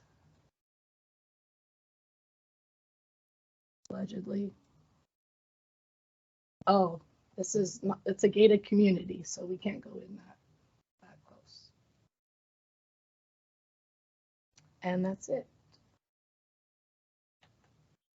Thank you very much, Tammy. And who would like to go next here? So feel free to jump in.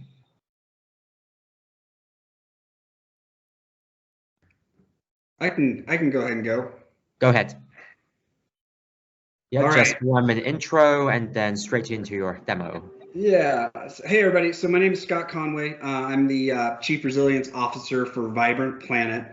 My history is I'm a forester, mostly on federal lands in California, 20 or 25 years, give or take those seasonal times, but everything from wildfire suppression to fuels management, all the way up to the remote sensing lab in the region.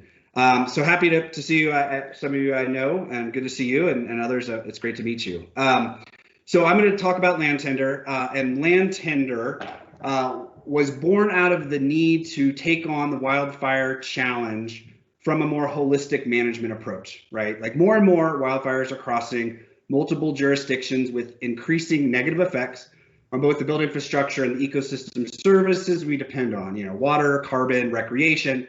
And although there has been some valuable work in and near our communities, clearly we need to start doing more around homes, around towns, treating where the fires start so they don't become that tidal wave and overwhelm those urban interface treatments like what happened in Paradise, like what happened in Santa Rosa, and what's recently happened in Greenville.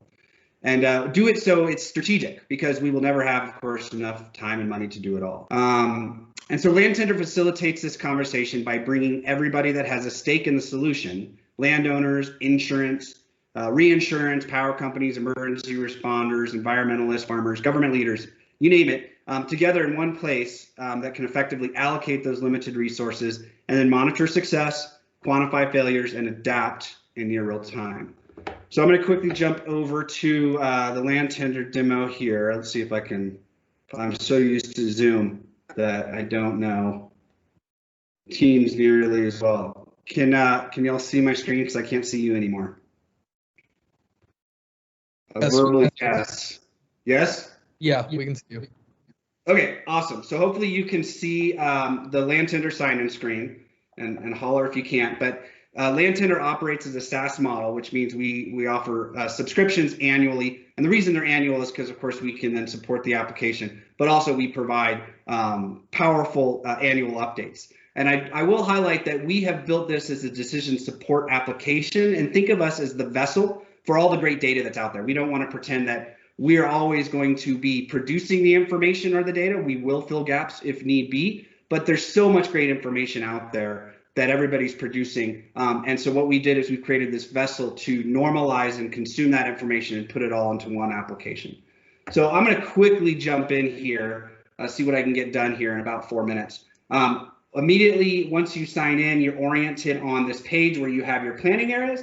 And then within those planning areas, you have scenarios you have built, or maybe somebody has built and shared with you, and the ability to compare those comparisons against each other, in addition to no action. So I'm going to quickly just draw a planning area. In this case, we have data for the North Yuba Forest Partnership area, which is mostly around Downeyville, but it's at 300,000 acres, so a decent sized landscape to play with. This is all the kind of what I call the true serum, all the important information that you would be interested in and wanting to know what goes into the analysis. And then including, we have hazard, in this case, drought hazards as well, to identify what's at risk. But most importantly is we quantify how you can avoid that potential loss through likely treatments that we have modeled underneath the system here. So I'm just going to quickly build a plan. And you can upload a shapefile, or you can draw one. I'm just going to draw something around Downeyville here. Once you do that,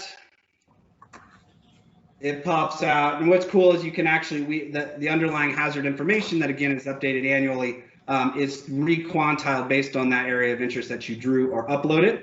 But I'm going to go ahead and start scenario planning here. And so we have the main user multi-objective criteria that a user can input is based on these 10 resilience pillars. And these 10 resilience pillars came out of the Pacific Southwest Research Station.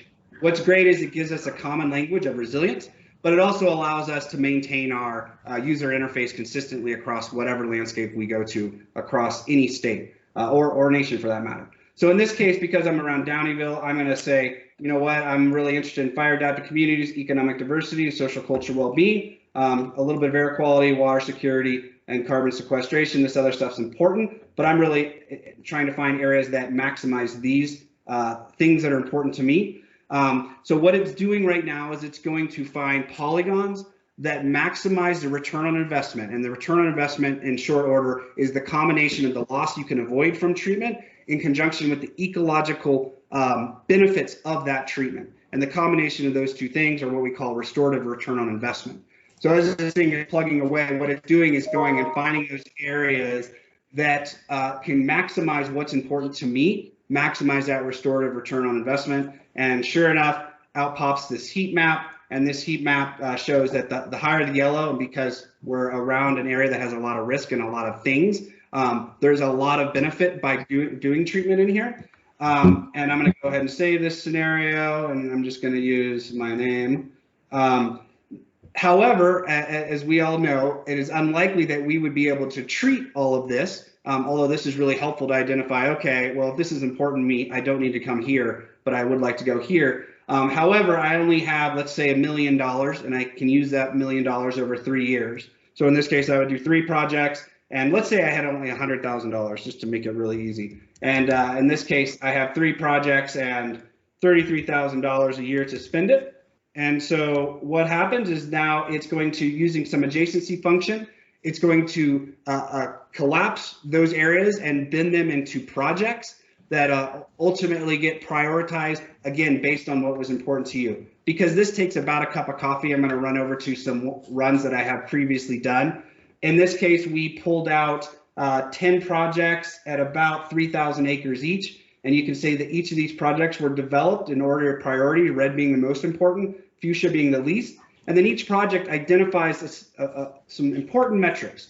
First, of course, they have how much acres, the potential gross cost, if there's product benefits, including biomass, how that might offset the cost to generate a net cost, in this case, of $3.6 million. Also identify who owns all of that potential restorative return on investment and the likely treatment methodologies associated with those treatments. In addition, not only do we highlight the benefits that were important to us, but we also highlight the co-benefits. And this really starts to talk through the complete picture of what treatment can do. So even though you're interested in protecting communities, boy, it's sure good to know how much forest resilience you could actually increase by doing that treatment as well. So I have a couple other scenarios I ran. In this case, this is the same pillar weights, although we have different project parameters. And this one was more ecological focus. So you can see much different projects in a different cadence.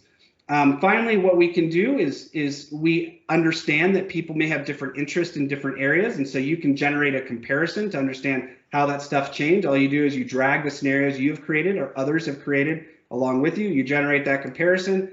And what pops out is this kind of tabular comparison to understand the trade-offs of these different scenarios that I just showed you, in addition to no action. You could also see how that changes that resilience score over time. In this case, for example, carbon is always a net loser after treatment, unless you're able to model those potential likely disturbances into the future. In this case, not surprisingly, in Downeyville, if you've been in there, all you have to do is look around. It would be almost a complete loss of carbon if you do nothing. These other scenarios, you still lose carbon because there, of course, is still negative effects because you're only treating a portion of the landscape, but because you're strategically treating the most important, in this case, you lose some carbon, but not as much as if you just kind of did a scatter treatment approach. What's also cool is that in order to facilitate agreement, because facilitating agreement facilitates action faster, and that's what we need to do, we can move over to a spatial comparison and understand, let's see, it's always lovely doing live demos, able to understand where the overlap or the consensus area is of those treatments. So you can start to getting to implementation action faster and say, okay, we have more to figure out on these red areas, but clearly these blue areas are something that we agree on. Let's do those actions quickly. And so this can then be exported either as a new scenario to be analyzed or exported as a shapefile to be put into your planning processes. I think that's it. Actually, I'll just highlight one other thing. Because we are attempting to be as open book as possible, because we want to generate trust and buy-in in this system, is that all the data inputs that we have, of course, you can see, understand where they are. We have this info tab associated with each of these inputs and a link to a manual that's Prezi-based that allows you to go in and understand, okay, that's cool, they did hazard, how did they do it? Oh, okay, I see, you based it off of intensity probability, what were the exact parameters you did here? Oh, I see you used 97th percentile weather, I would have used 99th percentile weather, but at least I understand that that's the data sets that we're on. So all of that's available for understanding and consumption to ultimately feel comfortable with what's going into Land Tender, and obviously what the outputs that are going to come out. So rapid succession, but hopefully gives you a good idea of what we're producing. This is getting produced on several large landscapes. Lake Tahoe Basin, most notably, is the one we recently done. And because we're incorporating post-fire restoration strategies, it's going to work quite well, as of course the Caldor fire has burned into the Lake Tahoe Basin. So understanding not only risk associated with untreated landscapes, but also understanding what you could do in those now burned landscapes in terms of what future desired conditions you might want there, and prioritizing that in conjunction with the pre-suppression type work that is also necessary. That's all I got. Well, thank you very much, Scott, and anyone who's ready now to present can go ahead.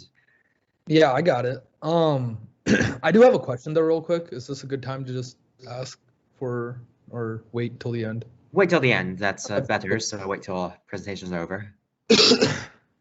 All right, great. Hi. 1 second, sorry.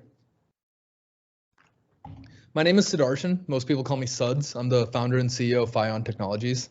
We're a machine learning wildfire intelligence startup based in the Bay Area and San Francisco.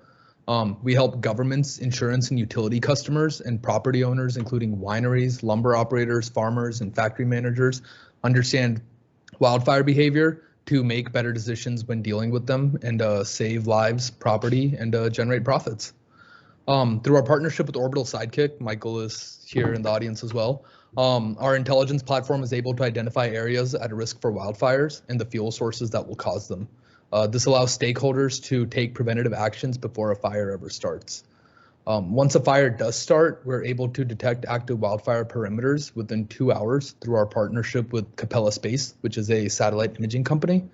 And those detected wildfire perimeters, along with 45 other data layers, get fed into our flagship machine learning model to forecast where the wildfire will spread over the coming 24 hours. All of that, the risk, the detection, and the spread prediction is available as an API and via UI that we're building right now. So we don't just keep the data to ourselves, we use it to power other companies and other models and plug into other risk services that people have. Governments and insurance companies such as Colorado State and Insurance Australia Group use our spread model and wildfire detection to do damage estimation, understand how much damage is going to be caused, and understand how much damage was caused by various wildfires, and then to take appropriate mitigative actions such as deploying firefighters, evacuating communities, and hardening homes to mitigate the damage. I'd also just like to shout out Orbital Sidekick. They basically helped us build our risk tool. We needed really high resolution fuel and moisture level data. And we went through a lot of different vendors, but OSK is the only one that we found with really high quality hyperspectral data.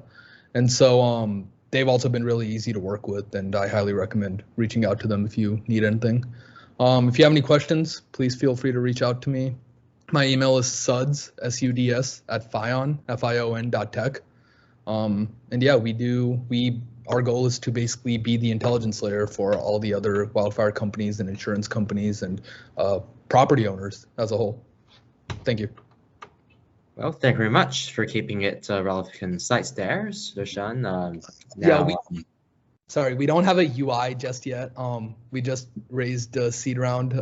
We did a pre-seed a year ago, so we just did a seed round recently, and we're using that to hire out the rest of the team and get the user-facing interface. Yeah, no worries. Just feel free to post what you'd like to share in the chat in the meantime while we move on to the next presenter here.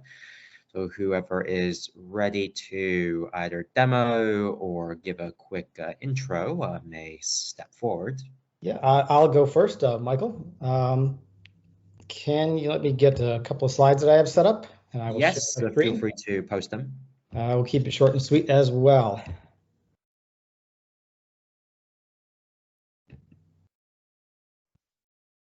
Is it going through?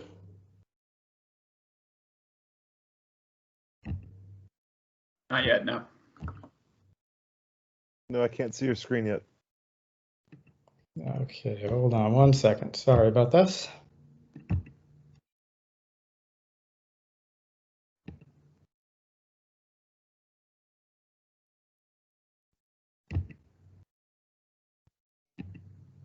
How about now? Do you have everybody see themselves? We don't see a slide. Oh, okay, so it doesn't seem to be going for me right here. So I am just gonna talk through this then, if that is okay. So my name is Michael De Jesus, and thank you, Suds, for the kind words before. I am from Orbital Sidekick, and I head up product development for Orbital, and I come from a background in data modeling and advanced analytics. So Orbital Sidekick is a global remote sensing company that focuses in on being able to leverage remote sensing technology and analyze that data. And we do that with a special focus on hyperspectral imagery. And we are right now, the way that we're set up at this point is that we are involved in the entire value chain of this process. We design and build our own satellites. We get them launched into space. We bring down the data, we analyze the data, and we make that information available to companies and governments, primarily to help them meet their sustainability transition goals and their sustainability requirements. Of course, as part of this, fire and fire fuel indexing is one of the key things that we see as what we can do with that. But I'll start off with the two broad groups of customers that we're working with today. So as the first group, we have government in all of its forms. We are providing hyperspectral data for government to use either for national security or scientific purposes. And then we are using it within industry, particularly heavy industry. So if you think about energy in all of its forms, agriculture, mining, infrastructure, that data is provided there to help them with their goals. And what is unique about hyperspectral is that it is a very rare set of data and information that can provide a tremendous amount of information. What I like to say as an example here is that if you think about your cell phone and the picture that you take on your cell phone, you get a handful of spectral bands of information when you take a picture or how we're looking at each other today. With our hyperspectral sensors, we can actually see 100 times that. We can get up to almost 500 bands of spectral information. And what that allows us to do is not only see what's there, but we can see what it is.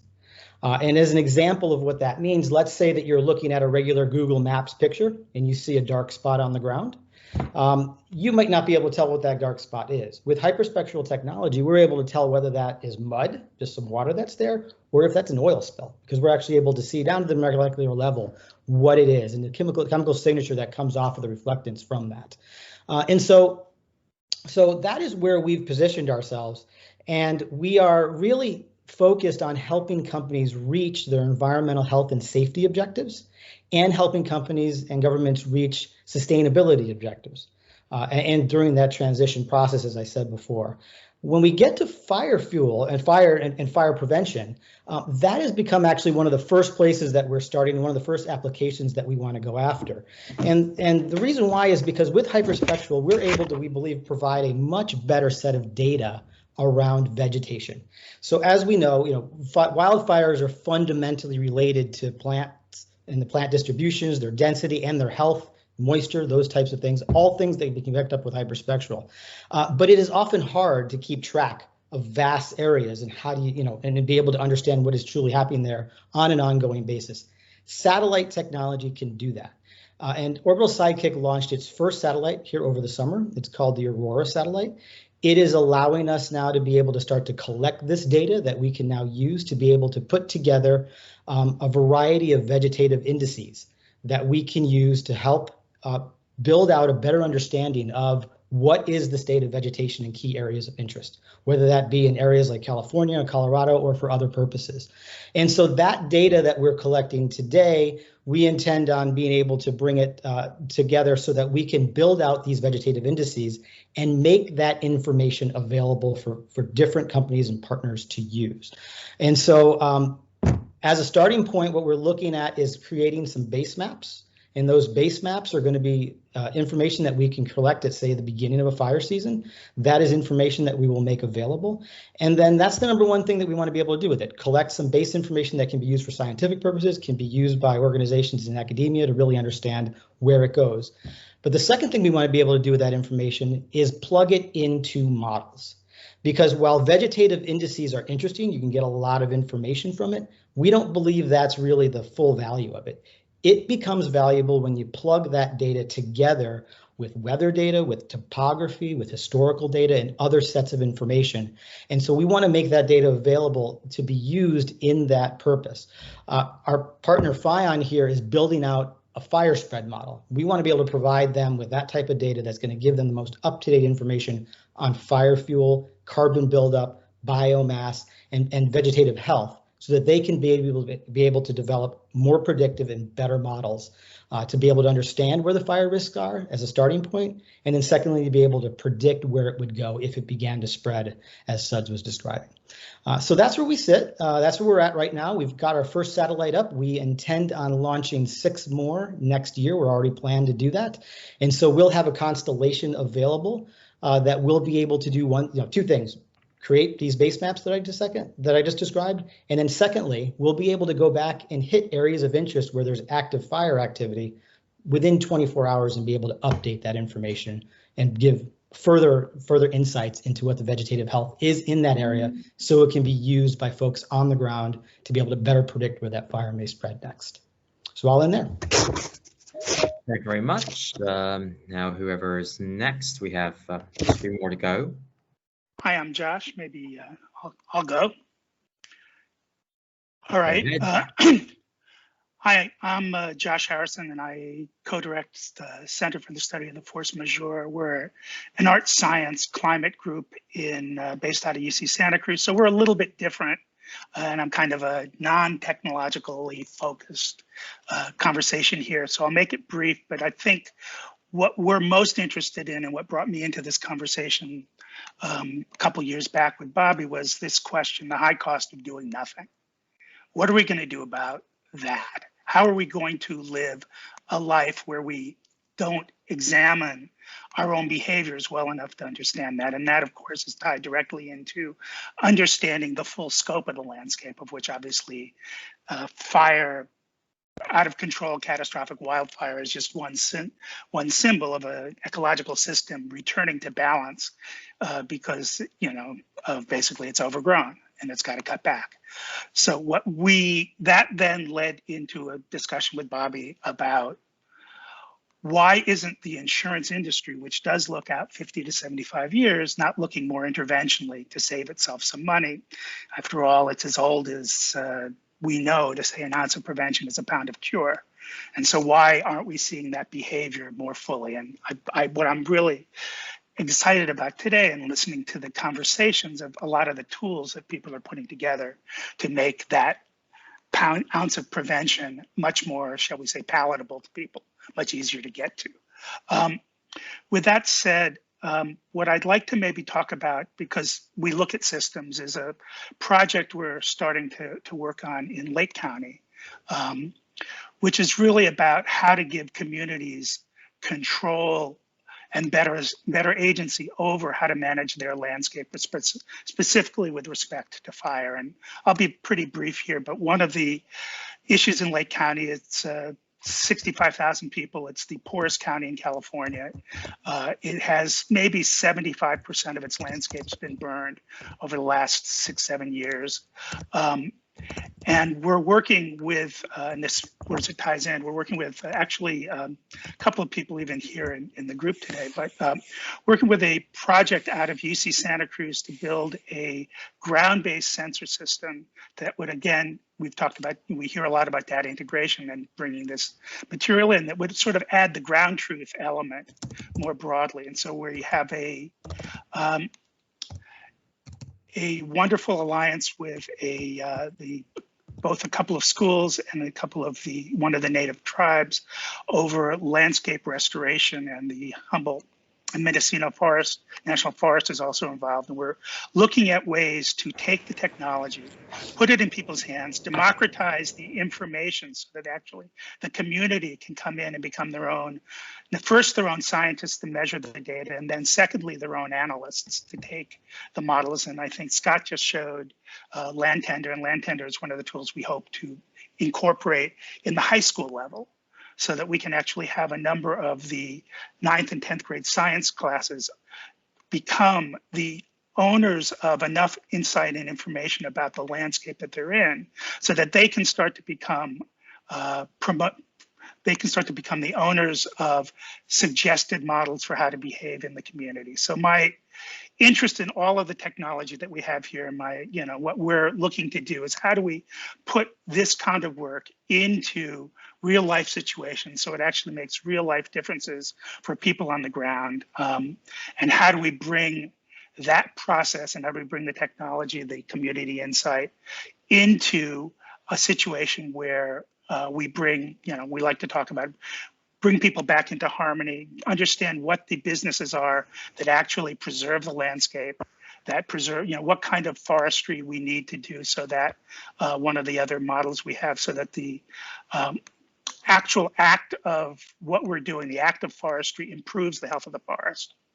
So the harvest preserves the system. What kind of businesses can come back and be place-based enough so that they actually bring enough economic value back into the community, so that the work that they do actually turns back into work that can actually support the people who live there, and that their work they can actually see the value of their work in the products that they do as the forest becomes healthier due to their own locally based actions. So anyway, that's just a brief overview of the kinds of things we do at the center, and I'm very happy to be part of this group, and I'll leave it at that.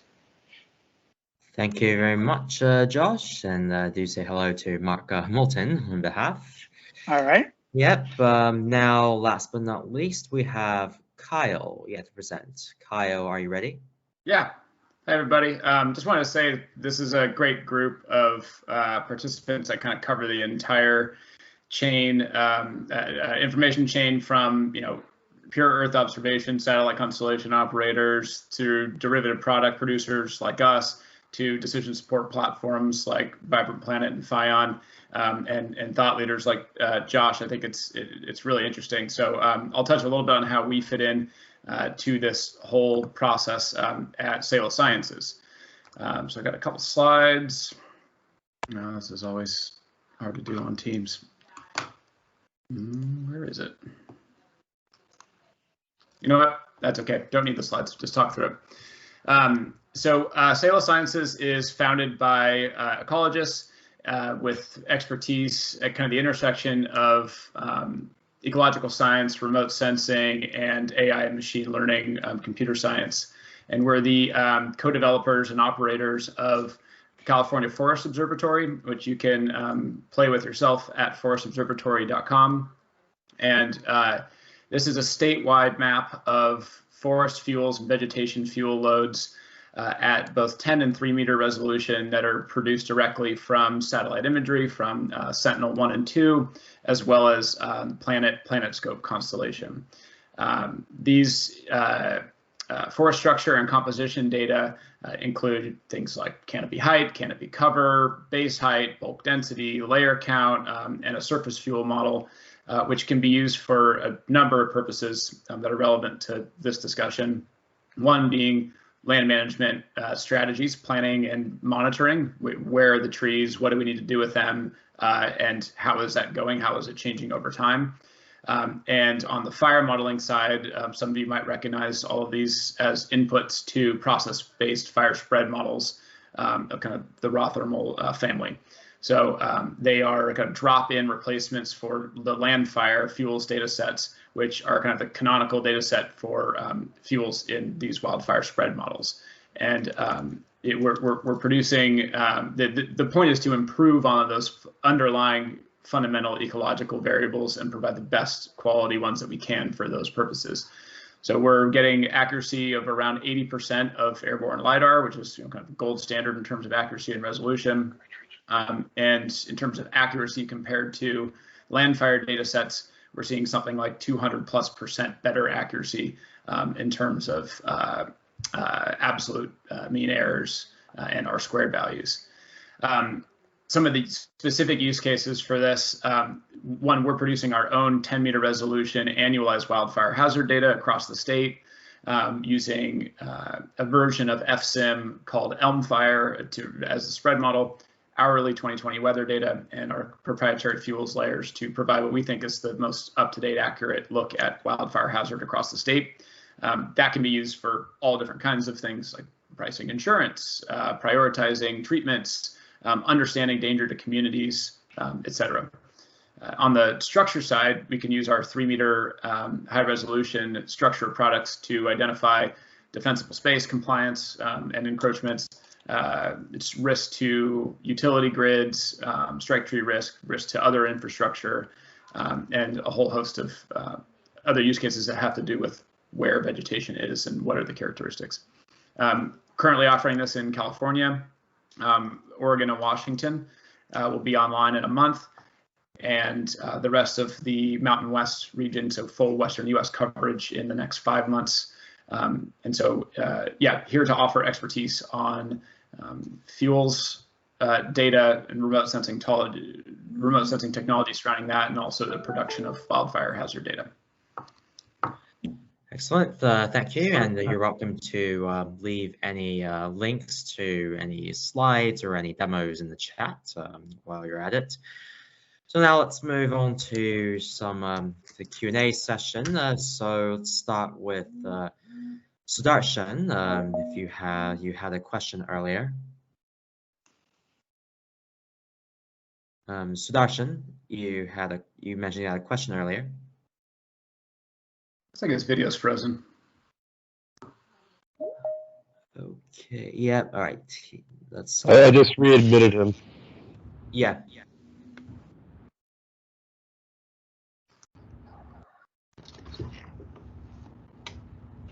Suds, are you back? Can you hear us? Yes. Hi. Sorry, my meets just crashed. Sorry about that. Okay. Cool. Can you guys hear me? Yes, so go ahead with your question. You mentioned you had a midstream. Oh yeah. Let's see. I wrote it down. Okay, I've got several now. This is for Vibrant Planet. How do you guys where are you getting your data from? As far as like what like, you don't have to tell me the sources, I'm assuming that's proprietary, but like what kind of data are you using, or like where I guess like what you guys are doing like requires a lot of very in-depth data. So I'm just wondering, is it like sensors on the ground, or do you have partners? Like how do you get that? So yeah, no, that's a great question. Part of as we go to new landscapes, we have to go through this pretty intensive data curation process to get all of that. Now we're getting better and better at building the APIs we needed to grab things like the Microsoft building layer and make sure that's up to date. But there's and this is the key. This is kind of the nut of the challenge, is that when you go to new landscapes, there's always this data that only that one person knows about. And so we more or less focused on building the vessel and the ability to normalize that data. And so that allows us to basically bring in a bunch of disparate pieces of information. Now, that doesn't mean that we're just taking everything. There's definitely a QA/QC process of trying to understand what is the best in class, but it's completely dependent on the landscape we're in. As we scale bigger and as we try to get a statewide view of the world, so anybody can do land tender anywhere at any time, we'll definitely have to be working with different partners to get that statewide view at the resolution we want. In a perfect world, we're starting with LiDAR and developing, basing everything off of objects from that. But other than that, it's kind of a fit of what the other data sets are to meet the needs. But as you can imagine, there's this distinct difference in data curation with vegetation and fuels, versus the anthropogenic and built structure. And it's just, you know, you can't just go to even PG&E and say, give us all your power lines. It's this long drawn out process of trying to get the information and then making sure it's right. So, but again, that's why we focused on being the vessel and not trying to be the data providers, because there's lots of great data providers out there. We just wanted to build a vessel to consume it and make it operational and easy to use for folks that aren't GIS pros. So you guys like built really powerful data ingestion pipelines? Correct. Yeah, and that's most of our team is of engineers. You know, we have a bit of GIS and a bit of remote sensing, but primarily we're data engineers, mostly from Silicon Valley, trying to organize all that very disparate data across the state. And do you guys do any analytics on top of that, or do you serve more as like, I mean, what I saw seemed like it was a lot of like analytics, but I'm just curious how you think about that. Well, yeah, I mean, that's what it is we are trying to set up the analytics and have these key entry points for the user to define what they want. But in order to do that, we had to do a lot of assumptions and pre-populate a lot of the parameters within all of the models, which is why we try to make it as open book as possible, because there are, you know, if we let all our users make those choices, then all of a sudden we have a very unusable system, right? And so here we had to make these choices of like, okay, we're going to do this, we're going to parameterize this is what we did. You know, did we get it wrong? We can redo it. We're flexible enough to do it. But what's important is, did we get it relatively right? Because that's what we're trying to do, is develop relative decision-making processes that then invite more investigation as you get boots on the ground. Okay. And does it make, like, it sounds like you guys are using sensors and not like satellite imagery. You pull from a bunch of different satellite vendors. So like, what do you guys, is there a reason you do like sensors over satellites? No, we definitely use satellites. It's totally dependent on the particular data set that we need to fit with, you know, to fill out those 10 resilience pillars.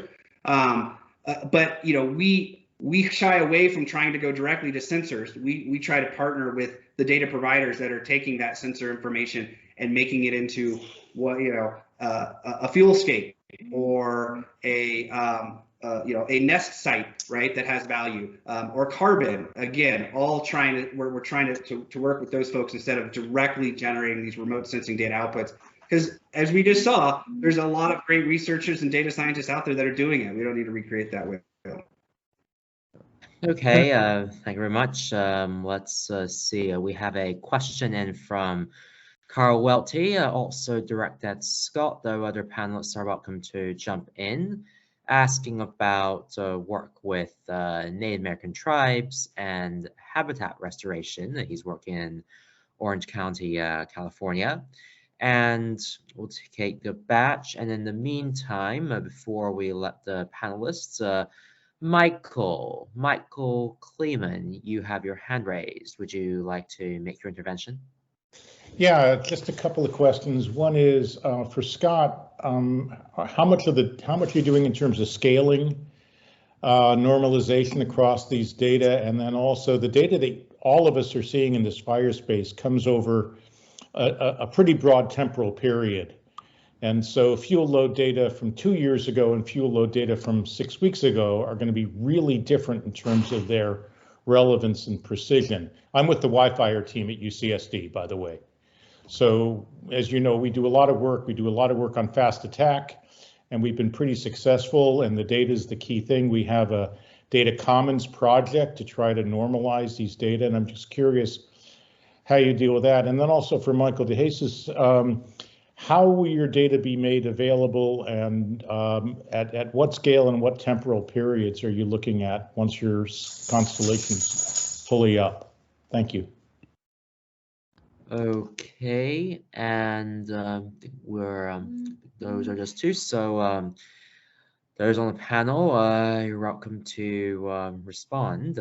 Its first one was about engagement with First Nations, and second one on fuel load data and other types of data sources. So just feel free to jump in, those on the panel. Yeah, so the Native American tribal relationship is a important one for us. You know, to a certain degree, all of those management actions and the response of those actions to the things that are important, it's now science tested. But it's interesting because Native Americans have been saying prescribed fire, and fire is the way to manage these landscapes for a long time. So science is basically just saying, oh, by the way, they were right, thousands of years ago. So to a certain degree, it's operationalizing what traditional ecological knowledge has already told us many times, putting in a system and a way to let people explore it and understand it better. I will say that we are working with a couple of tribes to actually employ land tender across their particular landscape, especially mainly the big landowners. And then in that process, our hope is to better use their knowledge to improve our response functions with fire as we expose those things like ecosystem services and assets to that disturbance. Great question. And then before I kick it over to Michael, I'll just say, yeah, the way that we have built things is instead of trying to attack the state first because of all the inherent problems there, we focused on kind of this organic ground up approach. And that affords us a couple of things. One is it allows us to really pick the places we go. And right now the places we pick had recent LiDAR, which allowed us to really build our data sets from there. But as we scale up, and that's our vision, is to try to generate a tool that connects those decision makers at the state level that are allocating resources with the folks that are making the decisions on the ground. We will definitely have to start understanding and visiting how we approach those large data sets. And again, it's going to be through partnerships with some of the folks that have just presented. We don't think that highly of ourselves that we can create that and develop these powerful decision support tools. So we're really going to rely on our partners to help us as we scale up to larger areas. So the beauty is we're solving the hard problems from our perspective at the local level. And then we'll apply those as we get better data across the state at the right cadence, at the right spatial scale. Any other panelists like to respond further? Yeah, absolutely. I'll answer the question on orbital sidekick data. So thank you for that. We really have a plan that is based on two different types of timetables for the data that we'll be able to provide. The first timetable is that we want to, starting in 2022, to be able to provide test data for key areas of interest, and that'll be made available widely. And we would do that on a once a year or once a quarter type basis where we're refreshing that information.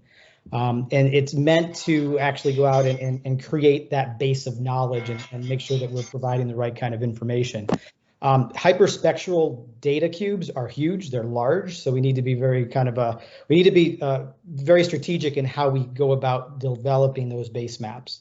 But that is the first thing that we're looking to be able to do starting next year. The second timetable is really based on events.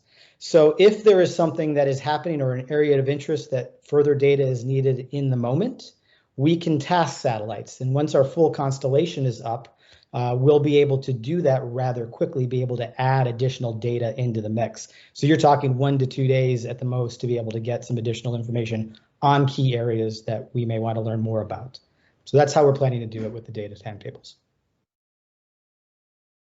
Any other panelists like to respond?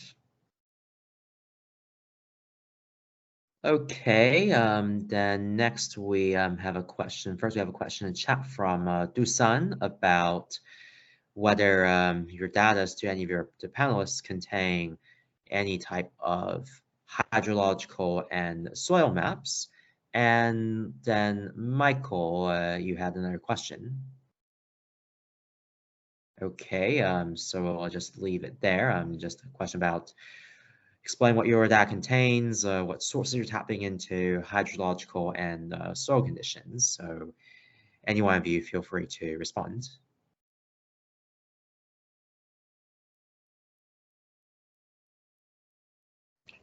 We look at the average fire season precipitation. So we look at, rainfall and drought conditions, but we don't factor in actual moisture levels.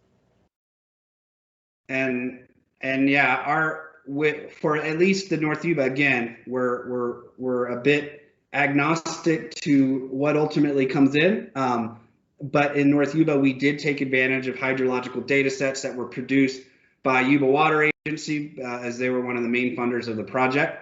And then, of course, the soil maps were part of that analysis. And this is critical, right? Because when we're understanding water quantity and quality, understanding both how those planned and unplanned disturbances affect those hydrological regimes is critical for understanding the benefits and, of course, the negative interactions of those unplanned disturbances. So definitely a part of our system, but there isn't great, as we know, soil maps across large areas, unless you call Surgo great. So we're obviously interested in understanding that subterranean environment much better, because trees need that soil to be intact to be doing well. Well, excellent. We're nearing the top of hours, so each of those of you on the panel, why not you give some closing remarks of no more than 20 or 30 seconds each. So whoever wants to go first can go ahead. I'll go first since I went last on the intro. So I've got to jump at 3, but yeah, really interesting to hear about some new approaches to some of the problems, especially on the insight side of things with Land Tender and FION, and then on the data provision side with Orbital Sidekick. I think there's a lot of opportunity for collaboration amongst us all, because I think there's this neatly distributed kind of concentrations of expertise on the different subject matter, and you have to pull them all together to make any impact on these problems. So yeah, please reach out if you're interested in that type of collaboration, or you want to know more about the work we're doing on fuels mapping and modeling across the US and elsewhere. Thanks. Now next, who likes to go next? Closing remark, max 3 seconds. All right, I'll go next. I just wanted to say, as the non-technology person here, I very much appreciate hearing and learning and seeing the depth of research and intensity that's going on. And I think the model of integration is not just here. I think that's a general principle of how we need to think about the planet as a whole. We need to move increasingly towards ways to both go deep, go wide, and go together. So I'm glad to see this starting to happen here in such a strong way. Now, Tammy, Scott, or I'll just echo what Josh said. Man, you don't need to hear any more from me.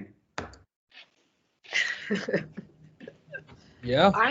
I'm thrilled to hear that so much work is going on in this, and that people are talking about the planet as a whole and not just wildfire and wildfire insurance and wildfire losses. I think this is the only solution, and in California, half of our trees are dead. So, the treatment and the prescribed fire and the thinning projects are critical, and it's about time that we start making that information known. Yeah, we have 2 more. Either Sudarshan, would you like to? Sure, yeah. So yeah, thank you for having me. FION is, just to reiterate, we do wildfire risk. We identify locations at risk for fires. We detect them once they've started, and we forecast where they will spread. So if any of that sounds interesting to you, please feel free to reach out. Yeah, thank you. This was great. Yeah, and Michael. Yeah, no, I'll close out by saying thank you as well, and thank you to everybody for joining. What I'm most excited about in listening to this is that there is a lot of great work going on around being able to leverage multiple different data sets and bringing those together to get to a better answer. And I think historically, oftentimes people will work with one set of data and try to get something from it, when we know that bringing things together and bringing them together through analytics is the way to really be able to get a better picture that can be used for predictive purposes, as well as trying to understand what to do here and now. So I'm glad to see that. And thank you again. You're very welcome. So let's thank all of the panelists here. And it was quite a session that raised a number of questions more than they did any answers, which is actually a positive in this respect, that we're always on the lookout for additional questions to be investigating going forward. So again, thanks to all of the panelists. Now yielding the floor back to Bobby. Thank you all. And so we have the next hour on this same link. Just remain where you are to stay on and have a more free-flowing conversation rather than packing the entire day presentation to presentation to presentation.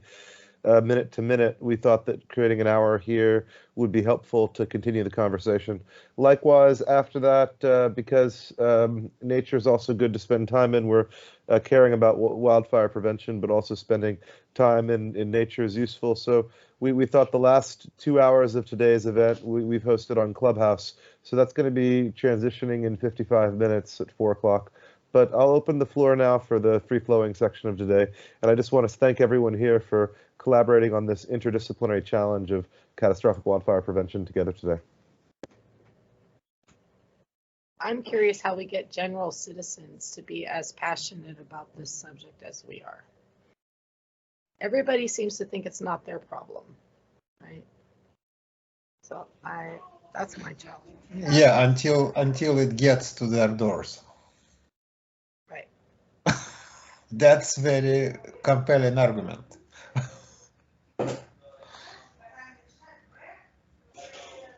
The floor is open. Anyone's welcome to chime in. There's Tammy's point. What everybody here who is presenting had in common is that they're imagining a solution in an abstract way or firm way to deal with a large problem. And I think oftentimes the general populace, anybody, can get overwhelmed if they don't know what they could possibly do. So one thing that came across clearly is that there's a lot of creative people thinking about how to segment this and come up with practical solutions. And as those prove their potential and their worth, I think you'll see a general population get enthusiastic about it. So it's we're early in that scale. Go ahead, Colin. Who could have imagined a year or two ago that so much talent could be going into solving a what would previously be called an act of God? There's still a bit of that, but when you start to break down a problem into workable bites, solutions become palatable. Sometimes I think that we are trying to stop hurricane by blowing against it. So I don't think it's possible. So well, that may not be possible, Misha, but Colin raised his hand, perhaps to speak to what might be possible. Colin, go ahead. No, I was just going to say it's totally impossible, Bobby. So what I want to say is joking. We already have a hurricane machine to push the hurricanes back from today's presentation. But look, I live in British Columbia. I'm from a wet, windy country where we don't get many fires, which is Scotland. I now live in British Columbia. Temperatures hit pretty much 50 degrees here in summertime. A town vanished in 15 minutes, literally.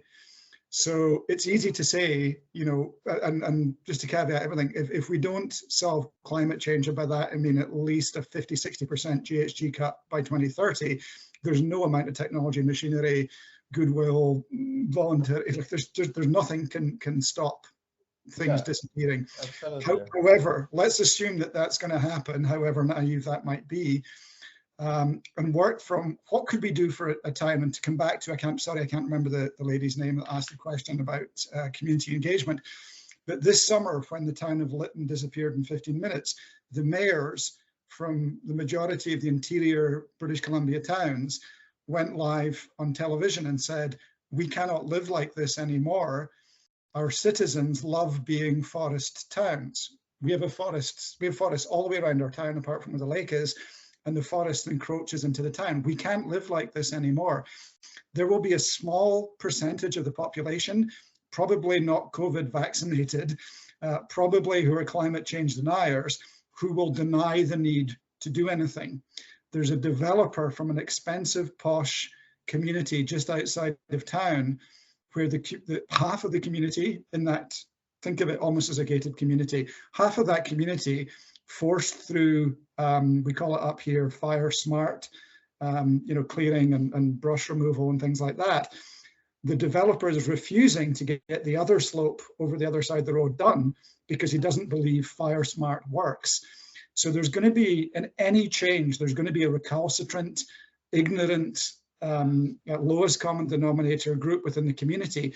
But when you have mayors across multiple towns saying we've got to do something, when you have the majority of people concerned to the point of, oh shit, we might lose our communities, and you have the kind of range of technologies that we've seen today, if those can be packaged in a way that either municipal, and I think you're going to need the municipality to go to insurers and say, look, can we run a pilot here, which could impact you right across the west coast of North America or wherever fires are around the world, to show how sensible combinations of natural solutions and technological solutions can dramatically reduce the potential for us to be burned out and lose our homes and lose our lives. That's absolutely right. I agree with Colin. So all we have a deal with consequences. We are not, the root of the problem is root of the problem is irreversible climate change, is a greenhouse pollution, usage of fossil fuels, and that's not technological problem, not really technological problem. That's a political problem. It requires a political will that reorient industry onto using different sources of energy to convince entire countries they need to stop burning coal. They need to take climate change and environment seriously, stop just inflating their checking accounts and start to think about the problem of the planet. So it's political. So the most effective solution is to get leaders to the government that take climate change seriously and do not elect those people who take it, who just discard it. So say, well, let's solve just immediate problem. Let's make a little bit richer for within 5-10 years, and then we will all. What happened next? No, who cares? So that's the root of the problem. I'm talking about, okay, so let's partition off climate change and say, imagine that we're going to solve that problem. It may be intractable, we may solve it. But what I'm saying is, if we concentrate on fire issues in dry areas, whereas, where I live, those cities, their own impact to climate or contribution to climate change is minuscule. There's very little they can do. They run on hydroelectricity. There's very little they can do to cut their own footprint. They need to just allow that discussion to take place elsewhere and hope for the best. But in the meantime, what can they actually do for their own cities and towns to try and stop them going up in flames? And I've seen a huge range of possibilities today, really exciting stuff. And that's the immediate triage kind of issue, hoping that, over there in that other bucket, we solve climate change. And I know how naive that sounds, but if we don't solve climate change, nothing else matters. I've got a question for Bob Hembrick. A lot of the presentations had to do with information technology, which is easy to scale. What you're dealing with is the physical mass. It's not so easy to scale. Are you optimistic about the ability to make a significant dent in wildfires with the physical mass that has to be dealt with in a range of terrains and climate changes, challenges? Well, I will say that there is a lot of swirling going on in the California state bureaucracy, where I'm really engaged. There's funding falling into place. There's programs that are trying to figure out how to get, regional kind of called joint powers authorities that can manage the biomass in an area. I'm optimistic there are a lot of people trying to do stuff, just like this event proves it. it's all frustrating because, you know, they go, oh, we're putting this program together, we'll have this contract out in 2 years. And I'm like, well, pardon my French, but fuck that. I want to get something done now. So I'm running a little ahead of the bureaucrats, but somebody needs to. I think I actually loved. I think I bugged Scott's partner Allison already. I'd love to see. I think that tool and tools like that can show, you know, a small amount of strategic work can go a long way towards alleviating risk. And I think those tools, we may not get to the 45 million tons a year, but we should be able to get to the 50 acres of work that needs to be done on Donner Summit to preserve these communities. I think we could get there pretty quickly. And so kind of a low-hanging fruit analogy. Yeah, I'd like to jump in on that as well. I think that some of the research that's coming in is also talking about just how, if you're selective and smart about where you pose your fire and fuels reduction, you don't need to do everything in order to get tremendous results. There's an 80-20 process there as well. And I also think we also know this from all kinds of things. We're in a, you know, what they talk about in the history of science, we're in a paradigm shift moment, right? We're in a situation where a lot of people can't visualize there's different ways to do things. And at the same time, there's an awful lot of people nibbling around the edges saying, wait, I know how to do it. I know how to do it. What tends to happen, this is my optimistic hat, I can certainly wear another one, but what tends to happen in those situations is you have to break through just enough, as Bob said, you have to get, it's actually the low-hanging fruit is actually a good thing to do, because at a certain point, you then get to the point where change happens rather quickly. And the other, keeping my optimistic hat on, is natural systems are way more resilient than we give them credit for. Our models are constantly being outstripped by effects on the ground when we allow it to happen and when we aid it. So I think that if we find ourselves toward moving collectively, and let me go back to a couple of examples that might be helpful. Going back to, we've heard about British Columbia, but the person came from Scotland. Scotland has something called the forest school system. Every school, elementary school that's in a remote area, and now many schools in towns and others, all have adopted an educational policy where they're spending a day of the week in the outside, understanding ecological function and understanding. It's originally a Scandinavian program. Scotland is probably further advanced than Denmark, but it's all over the northern part of Europe now. That brings a lifelong change in how we deal with landscape. We've been looking at the world as nature is this other thing, and fossil fuels have allowed us to present this big wall of protection. You don't like how hot it is? Here, fossilized solar energy will make it cool in your room like that. We need to get back to the fact that we're connected to this world. And you have to start young, and you have to get that in, and you have to do that. And we're at the point where we can do those things. So I believe that the communications, you know, as Misha said, this is a political issue. It's not a technological issue. We need to bring all the powers that we know of that make political change happen and community change happen in order to get the opportunity to allow everybody's work here to flourish. Anyway, that's my optimistic hat.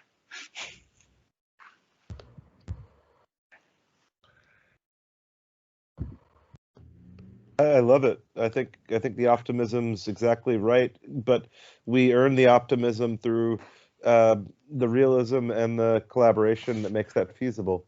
But the floor is open, open to folks. Bobby, can I throw a comment on? I think Michael, did you raise your hand? Yeah, I did. I just want to make a comment. I think that, you know, part of this is politics, as I'm working with the state, and can be frustrating. But the other problem is there are competing commercial interests that are actually getting in the way of our doing this the right way. And one of the things that we've been really driving at, and we did get an NSF grant to try to create this data commons. We're doing stuff on, by the way, not just fast attack, where we've been able to really mitigate the fire growth. But one of the problems in prescribed burns is they are, if you think of the phrase prescribed burns, there's a set of prescriptions that limit the number of the burns, and those prescriptions are largely static. And so what we're trying to do is now apply the AI tools we did in Wildfire to a thing called FireBoss to really extend it. But the reality is the commercial sector is as much a problem as the state, because you have a bunch of people that are trying to stake out their own proprietary position rather than saying, you know, why don't we pool this all together? Because if we don't, there ain't going to be nowhere for us to live. I mean, we don't have a decade luxury anymore. We blew that window. And so, and if you've seen people suffer from these things, I think we really need to say, what will it take to get all hands on deck and not wait for government to do it? I think we really need to get some catalyzing force to bring people together and say, how much is enough? What do we really need to do? What are the best tools? And let's focus on that and do it quickly. And I just worry that we're running out of time, and we're really worrying about who's going to make the most money out of this deal.